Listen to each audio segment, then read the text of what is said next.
दोस्तों क्या हाल है दोस्तों। उम्मीद है आप लोगों को रिवीजन लेक्चर्स पसंद आ रहे होंगे। चैप्टर 2 और चैप्टर 3 का जो रिवीजन है वो अपलोड हो चुका है सीए इंटर का। एक एक घंटे में दोनों रिवाइज हो गया है दोस्त। और एक चीज की गारंटी है, 100% कवरेज है आपके स्टडी मॉड्यूल का। और वो नोट्स भी जो है वो टेलीग्राम चैनल पे डाल दिया गया है, जिसका लिंक आपको डिस्क्रिप्शन पे मिल जाएगा। इस वीडियो का भी लिंक आपको, इस वीडियो के भी जो नोट्स मैं यूज कर रहा हूं इस वीडियो में, इसका भी लिंक आपको डिस्क्रिप्शन पे मिल जाएगा। टेलीग्राम चैनल में जाके आपको बस डाउनलोड करना है। आज हम रिवाइज करेंगे chapter 4 share capital in debentures. बेहद इंपॉर्टेंट टॉपिक है सर। पिछला सेक्शन जो हमने खत्म किया था वो सेक्शन 42 था, जो प्राइवेट प्लेसमेंट की बात करता है। यहां हम बढ़ेंगे आगे, हम शुरू करेंगे सेक्शन 43 से लेकर के, खत्म ही नहीं हो रहा है दो, सेक्शन 72 तक जाना है। और मैंने नोट्स में, मेरे समरी में, मैंने शुरू में फॉर्म्स के भी समरी, जो भी फॉर्म्स हैं, कौन से रिलेटेड सेक्शन नंबर्स हैं और फॉर्म का पर्पस क्या है, वो भी समराइज कर दिया है, ताकि आपको लास्ट में रिवीजन करने में आसानी जाए। ठीक है दोस्त, रिवीजन शुरू करते हैं। सारी चीजें समझाऊंगा भी और याद भी कराऊंगा, बस मेरे साथ आखिरी तक बने रहना। बहुत इंपॉर्टेंट है कि आप आखिरी तक मेरे साथ बने रहो। कौन से सेक्शन से शुरू होता है सर? सेक्शन 43 से शुरू होता है और खत्म होता है सेक्शन 72 पे। बेसिक एक डेफिनेशन आपको बता देता हूं, शेयर क्या होता है। Share means a share in the share capital of the company and includes a stock. Sir एक बहुत बड़ा क्वेश्चन आता है, शेयर क्या होता है, स्टॉक क्या होता है, शेयर और स्टॉक में डिफरेंस क्या होता है। सुन लो दोस्त, अगर मैं आपको कहूं कि मैंने 200 शेयर खरीदे, तो आप मेरे को ये पूछोगे किस कंपनी के खरीदे, तो मैं बोलूंगा मैंने रिलायंस के 200 शेयर खरीदे। पर अगर मैं आपको कहूं कि मैंने 10 स्टॉक खरीदे, तो आप पूछोगे कौन कौन से स्टॉक खरीदे, तो मैं बोलूंगा भाई देख, रिलायंस के खरीदे, टाटा मोटर्स के खरीदे, रिलायंस पावर के खरीदे। तो सर स्टॉक और शेयर्स में डिफरेंस ये होता है कि शेयर्स जो है, जैसे कि आपको अगर साइंस आप जानते हो तो एटम्स और मॉलिक्यूल्स में जो डिफरेंस होता है, स्टॉक शेयर्स जो है ना, वो सबसे छोटा पार्टिकल है, एटम है, उसको जब थोड़े से मिला दो ना तो वो बन जाते हैं स्टॉक। और सर बहुत ज्यादा घुसने की जरूरत नहीं है, चाहूं तो और डीप डाइव करवा सकता हूं, लेकिन रेलेवेंट नहीं है आपके लिए। सर हमारे सेक्शन 43 से शुरू हो रहा है और सेक्शन 72 तक अपने को जाना है। ये जो चैप्टर है ना, शेयर कैपिटल एंड डिबेंचर, ये दो पार्ट में डिवाइडेड है। क्या दो पार्ट है आप बता सकते हो? हाँ सर, एक पार्ट है शेयर कैपिटल, दूसरा पार्ट है डिबेंचर्स। डिबेंचर जो है ना दोस्त, वो आखिरी का सेक्शन है, बस सेक्शन 72। और जो नहीं, सेक्शन 71 है डिबेंचर्स का। और जो बाकी है ना, वो सारे के सारे लगभग शेयर कैपिटल के बारे में बात करते हैं। अब सर सुनो, सेक्शन 43 से शुरू होता है, ये सेक्शन 43 होगा। पहले मैं आपको सेक्शन 44 और 45 पढ़ा देता हूं, क्योंकि छोटे छोटे सेक्शन है। सेक्शन 44 क्या कहता है कि भैया, शेयर्स और डिबेंचर्स और अदर इंटरेस्ट और member in the company will be movable property transferable as per the AOA. मतलब सर, जैसे कि आपकी कार होती है, जैसे कि आपका कुछ और असेट होता है जो मूवेबल होता है, वैसे ही आपका शेयर्स जो होता है ना, वो एक प्रॉपर्टी भी है और वो मूवेबल भी है। ऐसे सेक्शन 44 में उन्होंने डिफाइन कर दिया, क्योंकि सर उनको शेयर को एक नेचर तो देना था ना, उन्होंने दे दिया। सेक्शन 45 कहता है हर शेयर का ना एक यूनिक आइडेंटिफिकेशन नंबर होगा, जिसको हम कहते हैं डिस्टिंक्टिव नंबर। हर शेयर में एक डिस्टिंक्टिव नंबर होगा। दोस्त देखो, डिस्टिंक्टिव नंबर की जरूरत तब पड़ती थी जब आपके पास फिजिकल शेयर्स होते हैं। अब तो सारे शेयर्स डीमैट में हो गए, तो आपको अलग से इस तरह का डिस्टिंक्टिव नंबर की जरूरत नहीं है, आपको बस शेयर्स आपके सारे डीमैट फॉर्म में अगर हैं तो। अब सर चलते हैं सेक्शन 43 की तरफ, जो काइंड ऑफ शेयर कैपिटल के बारे में बात करता है। मैं आपको वापस से बता दूं, ये सेक्शन 42 नहीं होगा, 43 होगा, क्योंकि 42 तो दोस्त आपको याद हो गया ना, प्राइवेट प्लेसमेंट है। तो सेक्शन 43 क्या है? सेक्शन 43 है sir, kinds of share capital. कितने तरह के शेयर कैपिटल होते हैं, बहुत इंपॉर्टेंट है। और मजेदार समरी आपके आईसीआई मॉड्यूल में ही दे रखा था इन्होंने। दो तरह के शेयर कैपिटल होते हैं दोस्त, एक है इक्विटी शेयर कैपिटल, एक है preference share capital. Equity share capital क्या होता है? इक्विटी शेयर कैपिटल भी आगे दो तरह के हो सकते हैं, विथ वोटिंग राइट्स, मतलब वो नॉर्मल इक्विटी शेयर कैपिटल हो गया, या फिर दूसरे तरह का इक्विटी शेयर हो सकता है with differential voting rights as to dividend voting और अदरवाइज। मतलब सर कुछ इस तरह के भी इक्विटी शेयर्स हम इशू कर सकते हैं, जिसमें वोटिंग राइट्स अलग हैं, या फिर आपका डिविडेंड का नॉर्म्स अलग है, या फिर कोई भी अदर कंडीशन अलग है। आप डिफरेंशिएट कर रहे हो उसको नॉर्मल इक्विटी शेयर कैपिटल से। अब दोस्त आपको सबसे बड़ा एग्जांपल पता होगा, टाटा मोटर्स एक ऐसा बड़ा शेयर है जिसका एक नॉर्मल शेयर भी है, जिसका नाम टाटा मोटर्स है, और उसका डिफरेंशियल वोटिंग राइट्स वाला शेयर है, जिसका नाम है टाटा मोटर्स डीवीआर। अगर आप स्टॉक मार्केट छोड़ो, गूगल में सर्च करके देखोगे ना, तो आप सर्च करो टाटा मोटर्स शेयर प्राइस, फिर आप देखो Tata Motors DVR share price. दोनों में चीजें सेम है, बस इन्होंने वोटिंग पावर दोनों के अलग कर दिया और डिविडेंड अलग कर दिया है, इसलिए वो हो गए डिफरेंशियल वोटिंग राइट्स वाले शेयर। अब सर इक्विटी शेयर कैपिटल मतलब क्या होता है? Equity share capital with respect to any company limited by shares means all the share capital which is not a preference share capital, मतलब preference share capital के अलावा कुछ भी ले लो। पर सर प्रेफरेंस शेयर कैपिटल क्या होता है? Preference share as the name itself indicates, preference share capital मतलब you are holder of that share capital which has preference in certain scenarios. The means that part of the issued share capital will have which carries or would have preferential right with respect to two things. पहला payment of dividend, fixed amount or amount calculated at a fixed rate, either free or subject to taxes, और repayment in case of winding up. मतलब दो चीजों में preference है sir. जब dividend दे रहे हैं ना तो सबसे पहले प्रेफरेंस शेयर होल्डर को देंगे, और जब वाइंडिंग अप होगा ना सर तो इक्विटी शेयर होल्डर के ऊपर प्रेफरेंस शेयर होल्डर को पेमेंट हो जाएगा। अब सर एक बहुत इंपॉर्टेंट क्वेश्चन एग्जाम में आता है कि अगर आपको डिफरेंशियल वोटिंग राइट्स वाले शेयर इशू करने तो what are the conditions that needs to be complied with. Sir हम कौन सा चैप्टर पढ़ रहे हैं? चैप्टर 4। उसमें कौन सा इंपॉर्टेंट टॉपिक है? डीवीआर। वो कौन से रूल में लिखा है सर? रूल 4। तो rule 4 of company share capital और एंड डिबेंचर रूल 4 2014, इसमें सर इन्होंने बोला डिफरेंशियल राइट्स के इक्विटी शेयर्स अगर इशू करने हैं तो आपको क्या क्या कंडीशन मीट करने पड़ेंगे। तो सर यहाँ पे 8 पॉइंट्स हैं लेकिन 7 कंडीशन है, लेकिन क्योंकि फोर्थ कंडीशन जो है वो ओमिटेड है। पहला कंडीशन सर मेरे साथ एक बार पढ़ लो, फिर मेरे साथ याद ही करके हम आगे बढ़ेंगे, क्योंकि दोस्त ये रिवीजन आपको ऐसा नेटफ्लिक्स के समान ऐसा बैठ के देखने के लिए नहीं है, ये आपको मेरे साथ एक्टिवली पार्टिसिपेट करने के लिए है। तो अगर नींद आ रही है तो खड़े हो जाओ और मेरी बात सुनो, पूरा याद करके जाएंगे। 7 पॉइंट याद करने डिफरेंशियल वोटिंग राइट्स इशू करने के लिए। सबसे पहला दोस्त यहाँ पे बहुत बार रिपीट होगा, आर्टिकल में ऑथराइजेशन होना चाहिए, आर्टिकल में ऑथराइजेशन होना चाहिए, तो आपको एओए का ऑथराइजेशन होना चाहिए। दूसरा, भैया अगर कुछ इशू कर रहे हो ना अपने शेयर होल्डर को भी जरूर पूछ लेना, लेकिन यहाँ पे इन्होंने मजाक कर दिया, बोले ऑर्डिनरी रेजोल्यूशन से काम चल जाएगा, स्पेशल रेजोल्यूशन नहीं लगेगा। पहला एओए में अप्रूवल, दूसरा ऑर्डिनरी रेजोल्यूशन। लेकिन अगर आपके इक्विटी शेयर्स जो हैं वो लिस्टेड है ना स्टॉक एक्सचेंज में, तो जो आप रेजोल्यूशन पास करवा रहे हो ना उसको पोस्टल बैलेट के थ्रू करवाओगे, ना कि जनरल मीटिंग में, क्योंकि सर आपको मैं हर बार बोलता हूं पोस्टल बैलेट से क्या होता है, पार्टिसिपेशन बढ़ता है। उसके बाद सर इन्होंने बोला वोटिंग पावर, जो आप अपने डिफरेंशियल, देखो सर एक है normal class of shares, normal equity shares hold करते हैं, एक है जो डिफरेंशियल वोटिंग राइट्स होल्ड करते हैं। तो इन्होंने बोला जो डिफरेंशियल वोटिंग राइट्स होल्ड करते हैं ना उनका जो वोटिंग पावर है ना, उनका that should not be more then total 74% of the total voting power. मतलब अगर टोटल वोटिंग पावर 100 है तो मैक्सिमम 74% जो है आप डिफरेंशियल वोटिंग राइट्स इशू कर सकते हो, उसके अलावा कुछ और इशू उससे ज्यादा नहीं हो सकता। पहला एओए, दूसरा ओआर, तीसरा वोटिंग पावर मैक्सिमम। उसके बाद सर इन्होंने कुछ कंप्लायंस रिलेटेड बोला है कि आपने फाइनेंशियल स्टेटमेंट और एनुअल रिटर्न का फाइलिंग में 3 साल immediately preceding the financial year, मतलब जिस फाइनेंशियल ईयर में आप डिफरेंशियल वोटिंग राइट्स वाले इक्विटी शेयर इशू करना चाहते हो उसके पिछले 3 साल में आपने फाइलिंग का कोई भी इशू नहीं किया है, फाइनेंशियल स्टेटमेंट का और एनुअल रिटर्न का।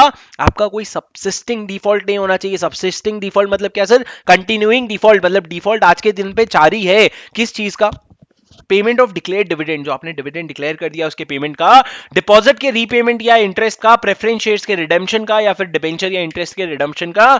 मैंने आपको क्लास में समझाया था मेरे दोस्त, डिपॉजिट का रीपेमेंट होता है, प्रेफरेंस शेयर्स या डिबेंचर्स का रिडेम्पशन होता है। तो सर यहाँ पे उन्होंने अकॉर्डिंगली वर्ड लिखा है, रीपेमेंट, रिडेम्पशन, रिडेम्पशन। उसके बाद सर ये तो हो गया सबसिस्टिंग डिफॉल्ट इन 4 डी है सर, 3 डी 1 पी है, dividend, debenture, deposit and preference shares. उसके बाद सर उन्होंने कभी भी डिफॉल्ट नहीं किया हो payment on dividend of preference shares और repayment of term loans and interest thereon to any PFI, state financial institution और scheduled bank, payment of statutory dues which are related to employees और any default in crediting amount to IEPA in IEPF to central government. ये चारों चीजों में कभी भी default नहीं हुआ होना चाहिए सर। अगर डिफॉल्ट हुआ है ना तो 5 साल तक, जिस फाइनेंशियल ईयर में आपने डिफॉल्ट किया है उसके एंड से 5 साल तक आप क्या कर नहीं सकते, आप डिफरेंशियल वोटिंग राइट्स वाले शेयर्स इशू नहीं कर सकते। And the company has not been penalised by the court और tribunal during the last 3 years under the RBI act, SEBI act, SCRA act, FEMA act और any other special act. Sir सुनो, 3 पहले मैं आपको condition समझाता हूं। 3 ऊपर के जो बहुत इंपॉर्टेंट कंडीशन है, एओए में ऑथराइजेशन होना चाहिए, ओआर होना चाहिए, वोटिंग पावर की लिमिट है।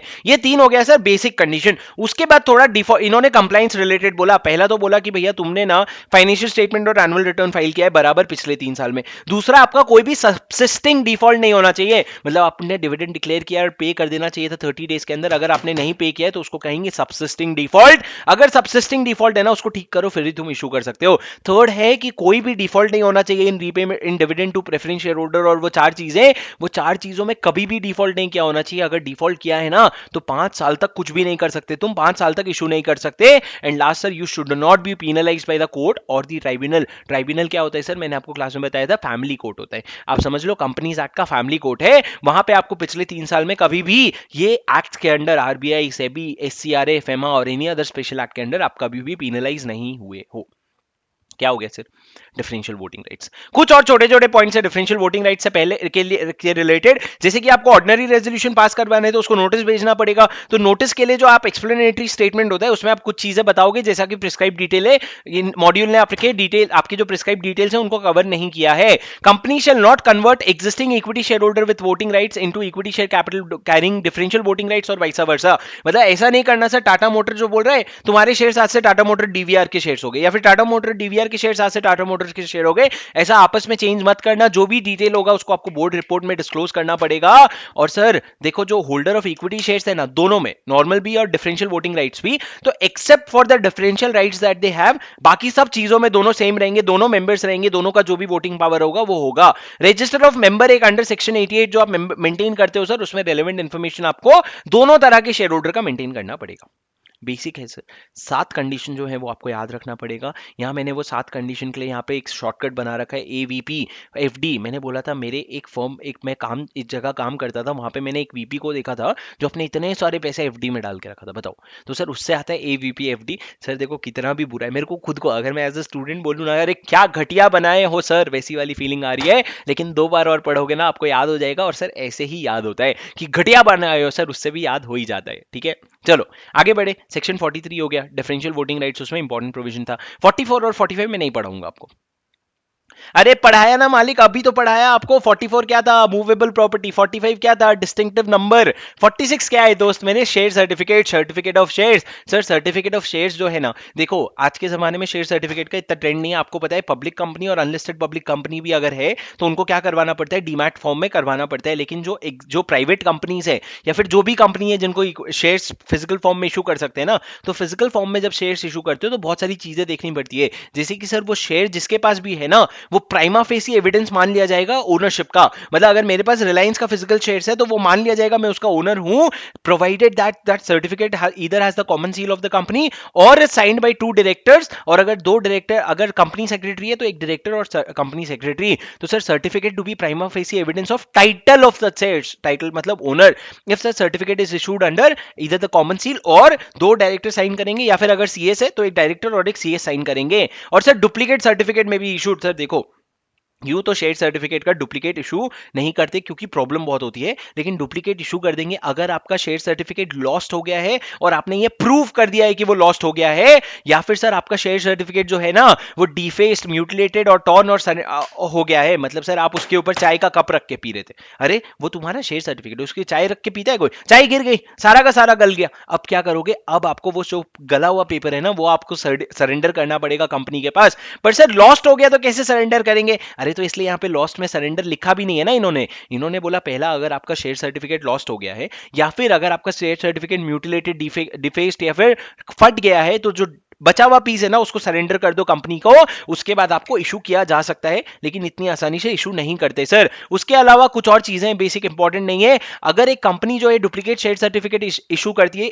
फ्रॉड करने के लिए किसी के साथ, तो कंपनी को फाइन लगेगा up to 5 times the face value of the, up to नहीं minimum 5 times the face value of the shares involved, and officer in default will be liable for under 447 अगर आप फ्रॉड कर रहे हो तो।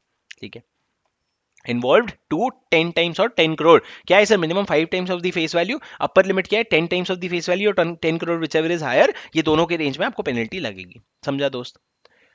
47 voting rights, very important. Again voting rights क्या होता है सर, जब भी आपके टोटल शेयर कैपिटल होते हैं उसमें इक्विटी शेयर कैपिटल होल्डर को आपको वोटिंग राइट्स मिलता है। डिपेंड करता है कितने शेयर कैपिटल है, क्या डिफरेंशियल वोटिंग राइट्स होगा तो उसके हिसाब से भी देखना पड़ेगा। लेकिन इक्विटी शेयर होल्डर को have the right to vote on every resolution placed before the company and the voting right on a poll shall be in proportion to the shares in the paid up share capital. मतलब sir voting 2 तरह से होता है, एक तो show off hand से भी हो सकता है और एक क्या होता है पोल से भी होता है। पोल मतलब जितना शेयर में होल्ड करता है उतना मेरा वेटेज होगा, वोटिंग में, मतलब सर अगर रिलायंस की मीटिंग हो रही है, मान लो अगर सब लोग खड़े हैं, मुकेश अंबानी जी भी खड़े हैं, मुकेश अंबानी उसमें वोट करते हैं, तो ऐसा लगेगा एक 1 पर्सन 1 वोट। लेकिन अगर मुकेश अंबानी बात इस पे आ जाए ना कि कितना शेयर होल्ड करते हैं उतना उनका वोटिंग राइट्स होगा, तो उस तरह का भी वोट होता है, उसको पोल, वोटिंग बाई पोल कहते हैं। एवरी मेंबर, ये तो हो गया सर इक्विटी शेयर कैपिटल। अब क्या प्रेफरेंस शेयर कैपिटल होल्डर को भी वोट मिलता है? हाँ सर, उनको सिर्फ 3 केसेस में प्रेफरेंस शेयर कैपिटल होल्डर को वोट करने मिलता है। पहला, उनका अगर कोई ऐसा रेजोल्यूशन पास कर रहे हैं which directly effects the interest of the rights attach to the preference share holder. दूसरा, अगर कंपनी के वाइंडिंग अप की बात हो रही है। तीसरा, for repayment of the capital to the equity shareholder sir preference share capital. Sir अब एक बात बताओ, अगर मैं इक्विटी शेयर होल्डर को रीपेमेंट कर रहा हूं तो प्रेफरेंस शेयर होल्डर का वोट क्यों लूंगा? बिकॉज सर आपको ऊपर याद होगा, प्रेफरेंस शेयर होल्डर को राइट्स मिलता है वाइंडिंग अप में कि इक्विटी शेयर होल्डर के पहले प्रेफरेंस शेयर होल्डर को पेमेंट हो। तो अगर आप अभी उनसे पूछे बिना बिना वाइंडिंग अप के अगर आप इक्विटी शेयर होल्डर को पैसे वापस करने की बात कर रहे हो, तो कम से कम प्रेफरेंस शेयर होल्डर वोट तो करेगा। इसलिए sir voting preference share holder 3 cases में करेगा, जहां डायरेक्टली इफेक्ट होता है उसका राइट, जहां वाइंडिंग अप की बात आ रही है, जहां रीपेमेंट आप कर रहे हो इक्विटी शेयर कैपिटल का पहले, तो सर उसका राइट। और पोल अगर कर रहे हो तो उसके proportion of paid up share capital के बेसिस पे होगा। अब सर एक बात समझ लो सर, प्रेफरेंस शेयर होल्डर का ना डिविडेंड का राइट होता है। प्रेफरेंस शेयर होल्डर को डिविडेंड मिलना चाहिए। अगर प्रेफरेंस शेयर होल्डर को पिछले 2 साल में या उससे ज्यादा अगर आपने डिविडेंड नहीं दिया है ना, तो उसको आप इक्विटी शेयर होल्डर ही समझोगे और उसको सारे मैटर में वोट करने मिलेगा, ना कि सिर्फ वो 3 मैटर। मैंने क्या बोला दोस्त, सुनो। आप एक प्रेफरेंस शेयर होल्डर क्यों बनोगे और इक्विटी शेयर होल्डर नहीं बनोगे? क्योंकि प्रेफरेंस शेयर होल्डर को डिविडेंड मिलने की ज्यादा सर्टेनिटी होती है। तो अगर प्रेफरेंस शेयर होल्डर को डिविडेंड मिल रहा है तो वेल एंड गुड, लेकिन अगर डिविडेंड ही नहीं मिल रहा है तो फिर प्रेफरेंस शेयर होल्डर बन के फायदा क्या है? वोटिंग राइट्स तो मेरे को मिल नहीं रहे। तो लॉ ने बोला अगर पिछले 2 साल में या उससे ज्यादा में अगर आपको डिविडेंड नहीं मिला है ना मेरे दोस्त, तो तुम सारे मीटिंग अटेंड कर सकते हो और सारी चीजों, सारे रेजोल्यूशन पे आप वोट कर सकते हो। आपको जरूरी नहीं है वो सिर्फ 3 रेजोल्यूशन में वोट करने का। Section 48, variation of the share holders right. Variation of the share holders right मतलब क्या सर? अगर मेरे कोई एग्जिस्टिंग शेयर होल्डर है जिनका वोटिंग पावर में कम या फिर बढ़ाना चाहता हूं, तो मेरे को क्या करना पड़ेगा? मेरे को या तो स्पेशल रेजोल्यूशन पास करना पड़ेगा एट अ सेपरेट मीटिंग, या फिर मेरे को कंसेंट लेना पड़ेगा of more than 3/4 of the issued shares of that particular class. जिस क्लास का, मतलब अगर मैं एक पर्टिकुलर क्लास का अगर वोटिंग राइट्स चेंज कर रहा हूं, तो उस क्लास का मेरे को 3/4 से ज्यादा का अप्रूवल लेना पड़ेगा, या फिर मेरे को उस पर्टिकुलर क्लास के लोगों का स्पेशल रेजोल्यूशन पास करना पड़ेगा at the meeting. Sir special resolution में और 3/4 में फर्क क्या है? स्पेशल रेजोल्यूशन जो है आपको मीटिंग में पास करना पड़ेगा, जो कंसेंट है वो आप किसी भी तरीके से ले सकते हो। और सर जो power to vary the rights है ना, अगर आप राइट्स वेरी करने की बात कर रहे हो तो वो पावर आपको एओए या एमओए से आना चाहिए। अगर नहीं आ रहा है तो कम से कम एओए एमओए में रेस्ट्रिक्टेड नहीं होना चाहिए। और सर सुनो, अगर आप एक क्लास का राइट्स वेरी कर रहे हो और अगर उससे दूसरा क्लास भी इंपैक्ट होता है ना, तो उस दूसरे क्लास के लोगों का भी कंसेंट लोगे 3/4 ऑफ सच क्लास, और फिर उसके बाद ही आप वेरिएशन के लिए आगे बढ़ोगे। पर सर अगर आप राइट्स वेरी करने की बात कर रहे हो तो उसमें कुछ नाराज होने वाले फूफा तो होते हैं कि भैया नहीं मेरा राइट्स क्यों वेरी कर रहे हो। तो अगर 10% से ज्यादा ऐसे लोग हैं जो डिसएग्री करते हैं, तो वो 10% से ज्यादा जो इशूड शेयर कैपिटल होल्ड करते हैं, वो ट्राइब्यूनल के पास जाकर के होल्डर ऑफ 10% और more issued share capital can did not consent, they may approach the tribunal for the variation cancelled. उसके बाद से ट्राइब्यूनल देखेगा, अगर उसको लगता है कि ठीक है तो वो होने देगा चेंजेस, अगर लगता है ठीक है नहीं है तो ठीक नहीं है, तो वेरिएशन कैंसिल कर देगा। But sir variation will not have effect till it is confirmed by the tribunal. और सर जो एप्लीकेशन है ना वो 21 डेज के अंदर करना पड़ेगा जिस दिन रेजोल्यूशन पास हो गया। किसने रेजोल्यूशन पास कर दिया सर? जो बाकी के 75 80 85 90% शेयर होल्डर है ना, उन्होंने। सर ट्राइब्यूनल का डिसीजन जो होगा वो बाइंडिंग होगा, मतलब फुल एंड फाइनल होगा, and the company shell with in 30 days file such order of the tribunal with the registrar. Sir जहां भी ट्राइब्यूनल ऑर्डर पास करता है ना 30 दिन के अंदर रजिस्ट्रार के पास डाल देना। अब मैं आपको क्या बताना चाह रहा हूं सुन लो, सेक्शन 48 इंपॉर्टेंट है। Variation of the rights of a particular class of share holder, class A, class B, class C, ये 3 क्लास के शेयर होल्डर हैं। अगर आप क्लास ए का वोटिंग राइट्स कम करना चाहते हो तो आपको या तो स्पेशल रेजोल्यूशन पास करना पड़ेगा या फिर consent of more than 3/4 of that particular class. अब आपको वो वोटिंग राइट चेंज करने का पावर जो है वो आर्टिकल से मिलेगा या मेमोरेंडम से मिलेगा। अगर आर्टिकल या मेमोरेंडम ऐसा कोई पावर नहीं दे रहा है तो कम से कम इतना देख लो कि कोई रेस्ट्रिक्ट तो नहीं कर रहा है ना आपको। उसके बाद आप चले जाओ, देखो अगर मैं क्लास ए का राइट चेंज कर रहा हूं और उससे क्लास बी इंपैक्ट होता है ना, तो मेरे को क्लास बी के भी शेयर होल्डर्स का कंसेंट लेना पड़ेगा। और सर मान लो जब मैं राइट चेंज कर रहा हूं 75-80% लोग अग्री कर गए, रेजोल्यूशन पास हो गया, लेकिन जो बाकी 20% है उनका क्या, जो डिसेंडिंग शेयर होल्डर है, अगर सर 10% या उससे ज्यादा जो इशूड शेयर कैपिटल होल्ड करते हैं वो चाहते हैं ना, तो वो जाके ट्राइब्यूनल के पास एप्लीकेशन डाल सकते हैं कि भैया ये जो वेरिएशन है ना इसको कैंसिल करवा दो। अगर ट्राइब्यूनल को लगता है हाँ भैया कैंसिल हो जाना चाहिए तो वो कैंसिल कर देगा, पर अगर उसको लगता है नहीं भैया ये वेरिएशन करना पड़ेगा तो वो ऑर्डर पास करेगा कि वेरिएशन कर दो, और वो ऑर्डर जो होगा वो बाइंडिंग होगा, ऑर्डर ट्राइब्यूनल का 30 दिन के अंदर अंदर आरओसी के पास जमा कर दीजिएगा। जग रहे हो कि सर मैं कर रहा हूं? समझ आ रहा है? लाइव चैट से उठो, कमेंट पे आओ और मेरे को बताओ समझ आ रहा है क्या। कमेंट पे नीचे जोर जोर से लिखो हाँ सर समझ आ गया, हाँ सर समझ आ गया, फटाफट चलो फटाफट लिखो। हाँ चलो आगे बढ़े, आगे बढ़े बेटा, आगे बढ़े। चलो सेक्शन 49 और सेक्शन 50 बहुत छोटे छोटे सेक्शन है सर। सेक्शन 49 क्या है? कॉल ऑन शेयर्स और same class to be made on uniform basis. मतलब सर देखो क्लास ए अगर है, class A class B class C है, अब आप एक पर्टिकुलर क्लास से अगर पैसे मंगवा रहे हो ना तो उस क्लास के सारे शेयर होल्डर से एक बराबर पैसे मंगवाओ। ऐसा नहीं भाई तू 2 रुपए दे दे, तू 5 रुपए दे दे, तू 10 रुपए दे दे, नहीं, सारे क्लास सारे शेयर होल्डर्स जो एक पर्टिकुलर क्लास के उन पे सेम कॉल करो। अब सर ज्यादा इंपॉर्टेंट नहीं है सेक्शन 50, अगर आपके कॉल्स इन एडवांस आ गए हैं, company to accept unpaid share capital although not called, which is basically calls in advance. अगर आपके कॉल्स इन एडवांस आ गए हैं मतलब कंपनी के पास अगर पैसे आ गए हैं तो कंपनी यूं ही नहीं रख सकती। कंपनी वो पैसे तभी रखेगी अगर उसका आर्टिकल ऑथराइज करता है। कंपनी में so authorised by the articles except the amount of the paid up share capital. मतलब सर कभी कभी क्या होता है, कंपनी का शेयर का प्राइस 10 रुपया होता है, इशू प्राइस भी 10 रुपया होता है। अब कंपनी बोल रही है 2 रुपया भेजो मेरे को एप्लीकेशन मनी का, लेकिन मेंबर क्या करता है 10 रुपया भेज देता है, बोले रख ना तू, तो वो कॉल्स इन एडवांस हो जाता है। कॉल्स इन एडवांस कंपनी तब तक नहीं रख सकती जब तक उसका आर्टिकल ऑथराइज नहीं करता। अगर आर्टिकल ऑथराइज करता है तो आप रख लो।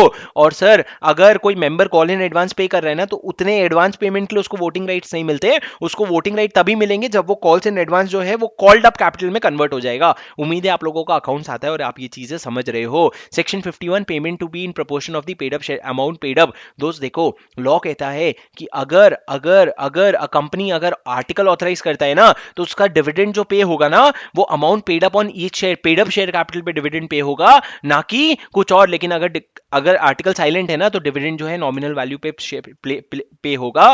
दोस्त बहुत फर्क होता है। देखो अगर एक पेटीएम है ना तो पेटीएम के एक शेयर का नॉमिनल वैल्यू 1 रुपया है, लेकिन उसका जो इशू प्राइस था या फिर अमाउंट पेड अप होगा वो 2,000 रुपए है। तो अगर मैं बोल रहा हूँ 10% का मैं डिविडेंड डिक्लेयर कर रहा हूँ तो वो डिपेंड करता है कि मैं नॉमिनल वैल्यू पे 10% बोल रहा हूँ कि पेड अप शेयर कैपिटल पे। तो लॉ कहता है अगर तुम्हारा आर्टिकल प्रिस्क्राइब करता है ना तो डिविडेंड जो है तुम अमाउंट पेड अप पे करोगे, otherwise in general dividend will be on nominal value, generally nominal value पे ही होता है। दोस्त section 52 application of premium received on issue of share capital. Sir यहां पे अपने हाथ में लिखो सेक्शन 52 बेहद इंपॉर्टेंट है और अंडरलाइन करो जोर से, यहां पे लिखो 52 बहुत इंपॉर्टेंट है। मत लिखना दोस्त, मजाक कर रहा हूं। सेक्शन 52 बहुत इंपॉर्टेंट है दोस्त। सुनो एप्लीकेशन ये आपको ना सीए फाइनल तक लेके जाना है और आपको अकाउंट्स में भी बहुत काम आने वाला है। देखो दोस्त आप जब शेयर्स इशू करते हो ना तो आपका नॉमिनल वैल्यू 10 रुपया होता है, लेकिन आप इशू कर रहे हो उसको 2,000 रुपए में, तो जो बाकी 1990 रुपीज है what will you do that money with that money, that will be accounted for as an securities premium, उसको शेयर्स का प्रीमियम बोलते हैं, उसको आपको भेजना पड़ेगा अकाउंट में जिसको कहते हैं securities premium account.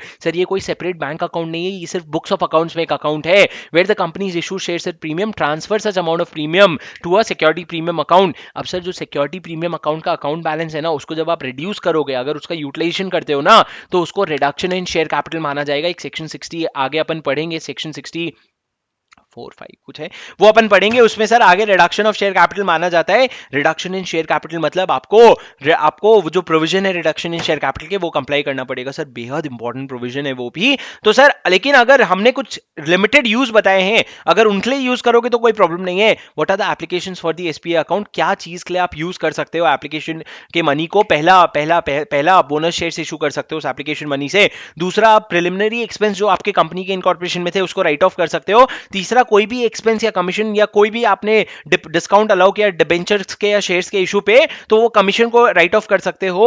You can provide for the premium payable on the redemption of the preference shares and you can buy back your own shares. 5 चीजें हैं सर जिसके लिए आप पैसे यूज कर सकते हो। बोनस इशू करना है आपको, या तो बोनस इशू करना है या फिर प्रिलिमिनरी एक्सपेंस राइट ऑफ करना है, या फिर आपने कुछ इशू किए थे उससे रिलेटेड एक्सपेंस कमीशन या फिर डिस्काउंट को राइट ऑफ करना है। आप प्रेफरेंस शेयर्स को रिडीम कर रहे हो तो उसके रिडम्पशन के पैसे को राइट ऑफ करना है। और अगर आप बाई बैक करना चाहते हो, मतलब सर देखो या तो आप इशू करना चाहते हो, क्या इशू, बोनस शेयर्स, या फिर इशू करने के जो एक्सपेंस है उसको राइट ऑफ करना चाहते हो, या फिर आप वापस लेना चाहते हो बाईबैक ऑफ इक्विटी शेयर्स, या फिर आप रिडीम करना चाहते हो प्रेफरेंस शेयर्स, या फिर आप अपने प्रिलिमिनरी एक्सपेंस को राइट ऑफ करना चाहते हो। ये 5 चीजों में से के लिए आप सिक्योरिटीज प्रीमियम अकाउंट यूज कर सकते हो।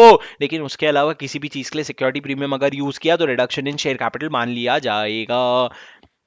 सर यहां पे इन्होंने बोला है अभी तक इन्होंने प्रिस्क्राइब नहीं किया है, कुछ क्लास ऑफ कंपनीज ऐसे हैं जिसको हम प्रिस्क्राइब करेंगे, और अगर वो लोग अकाउंटिंग स्टैंडर्ड फॉलो करते हैं ना तो उन क्लास ऑफ कंपनी के लिए जो आप है वो जो आपके सिक्योरिटीज प्रीमियम अकाउंट है वो 5 में से सिर्फ 3 ही पर्पस के लिए यूज कर सकते हो, 2 पर्पस के लिए यूज नहीं कर सकते, जो है प्रेफरेंस प्रिलिमिनरी एक्सपेंस को राइट ऑफ करना और प्रेफरेंस शेयर्स के रिडम्पशन का जो प्रीमियम है उसको एडजस्ट करना। ये 2 चीजों के लिए यूज नहीं कर पाओगे। मेरे को नहीं लगता सर याद करने की जरूरत है, क्योंकि जो क्लास ऑफ कंपनी जो प्रिस्क्राइब्ड है इंस्टीट्यूट ने हमारे सिलेबस में तो नहीं डाला है।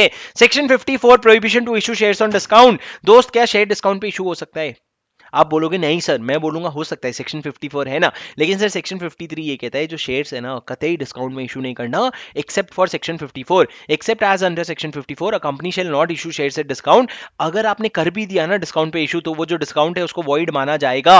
लेकिन सर एक केस में आप अपने शेयर्स को डिस्काउंट पे इशू कर सकते हो। मान लो आपका कोई क्रेडिटर है, उस क्रेडिटर को आप पैसे नहीं दे पा रहे हो, तो आपने क्रेडिटर को पैसे देने के बदले आपने बोला अरे मैं शेयर्स इशू कर देता हूं तेरे को। अब अगर सर आपका जो डेट रिस्ट्रक्चरिंग स्कीम है उसके हिसाब से आप उसको जो इक्विटी इशू करने वाले हो वो डिस्काउंटेड रेट पे इशू करना है तो आपको करना पड़ेगा, उसको आप प्रोहिबिट नहीं कर सकते। सर एक एग्जांपल दे देता हूं क्योंकि बहुत इंपॉर्टेंट है। अगर आपका एक क्रेडिटर था जिसको आपको 1000 रुपए देने थे, आप वो 1000 रुपए दे नहीं पाए, आपके शेयर का वैल्यू कितना है, नॉमिनल वैल्यू 10 रुपया है। अब सर उसको हजार रुपए देने हैं आपको। एक काम करो, आपके शेयर्स का जो नॉमिनल वैल्यू है ना, अच्छा सुनो, अगर आपको अभी एग्जाम्पल थोड़ा लंबा हो जाएगा सर, जाने दो, सुनो एक बार मेरे साथ ये बेर एक्ट पढ़ लो।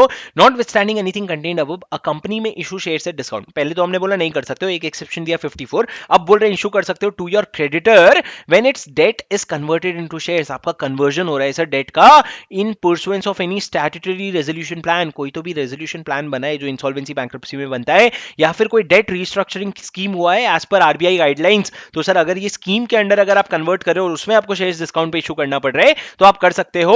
अगर डिफॉल्ट हुआ है सर इस सेक्शन में तो कंपनी और ऑफिसर इन डिफॉल्ट को पेनल्टी लगेगी। क्या कर रहा है सर, आपने पैसे रेज किए हैं डिस्काउंट पे शेयर इशू करके, तो आपको फाइन लगेगा कितना, up to the amount raise through the issue of the at the discount और ₹5 लाख व्हिचएवर इज लेस। जितना आपने अमाउंट रेज किया या 5 लाख रुपया कम से कम व्हिचएवर इज लेस आपको लगेगा।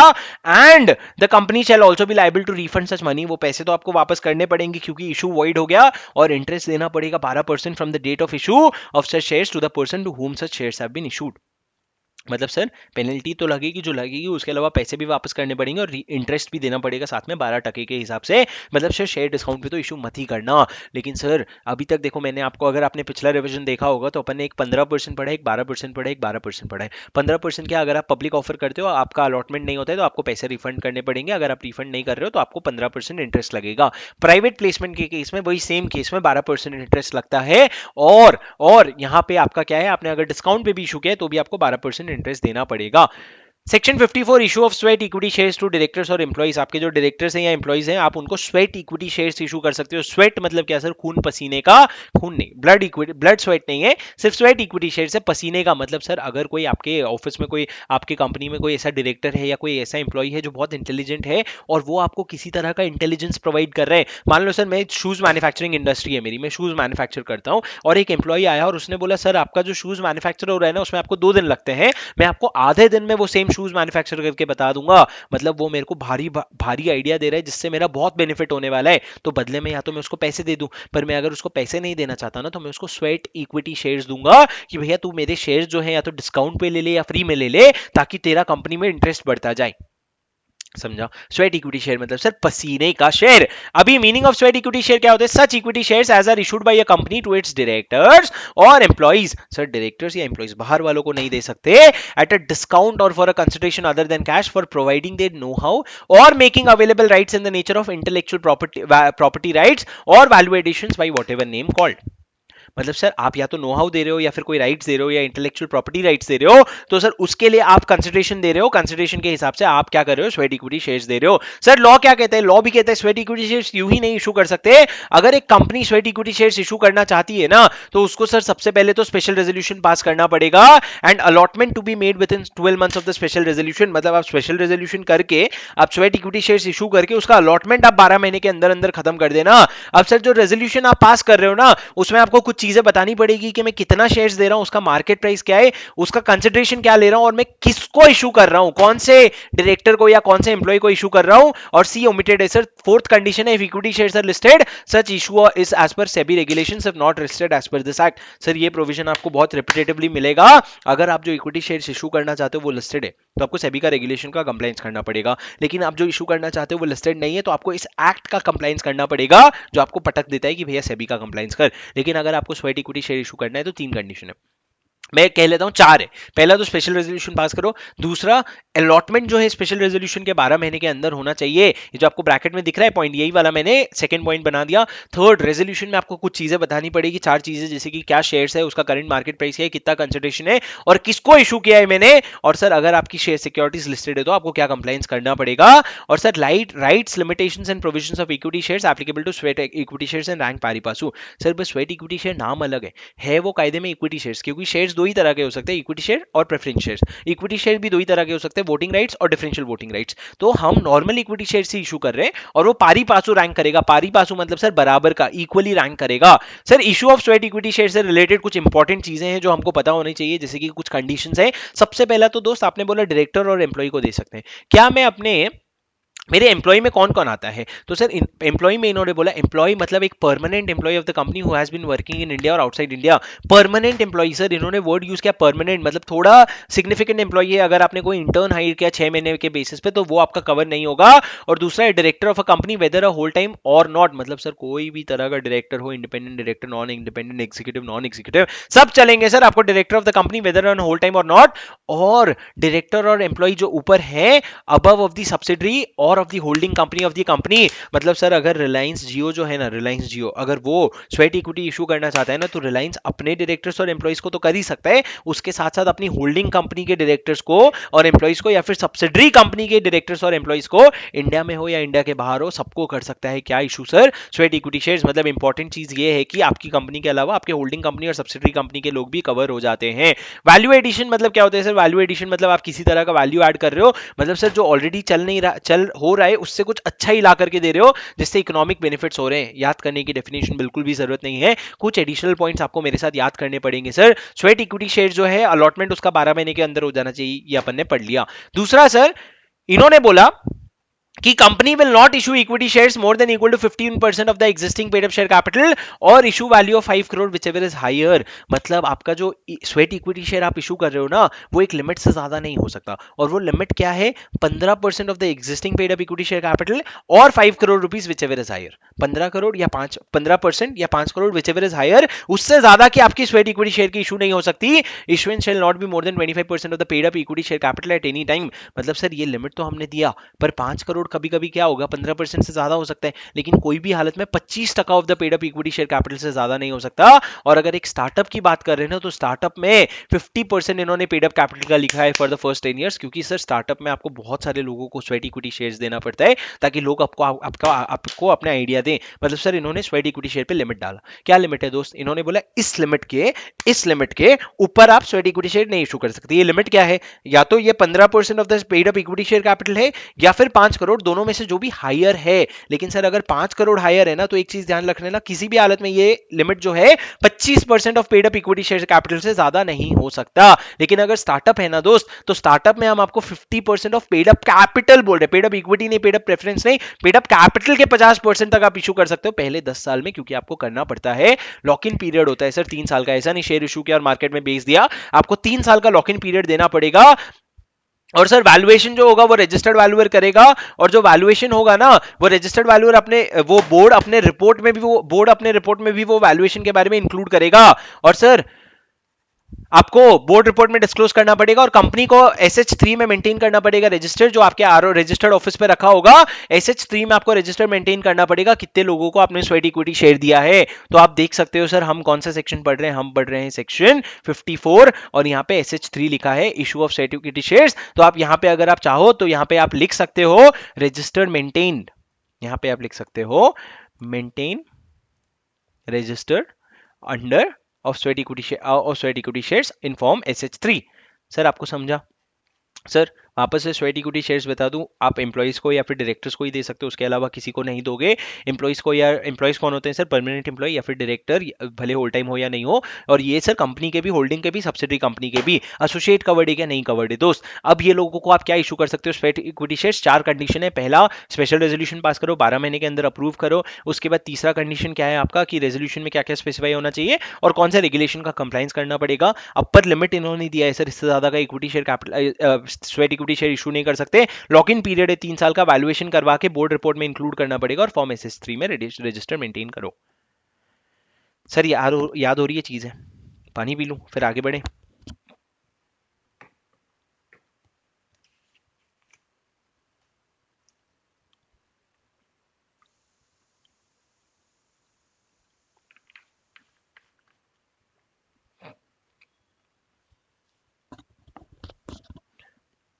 सर क्या आपको याद हो रही हैं चीजें?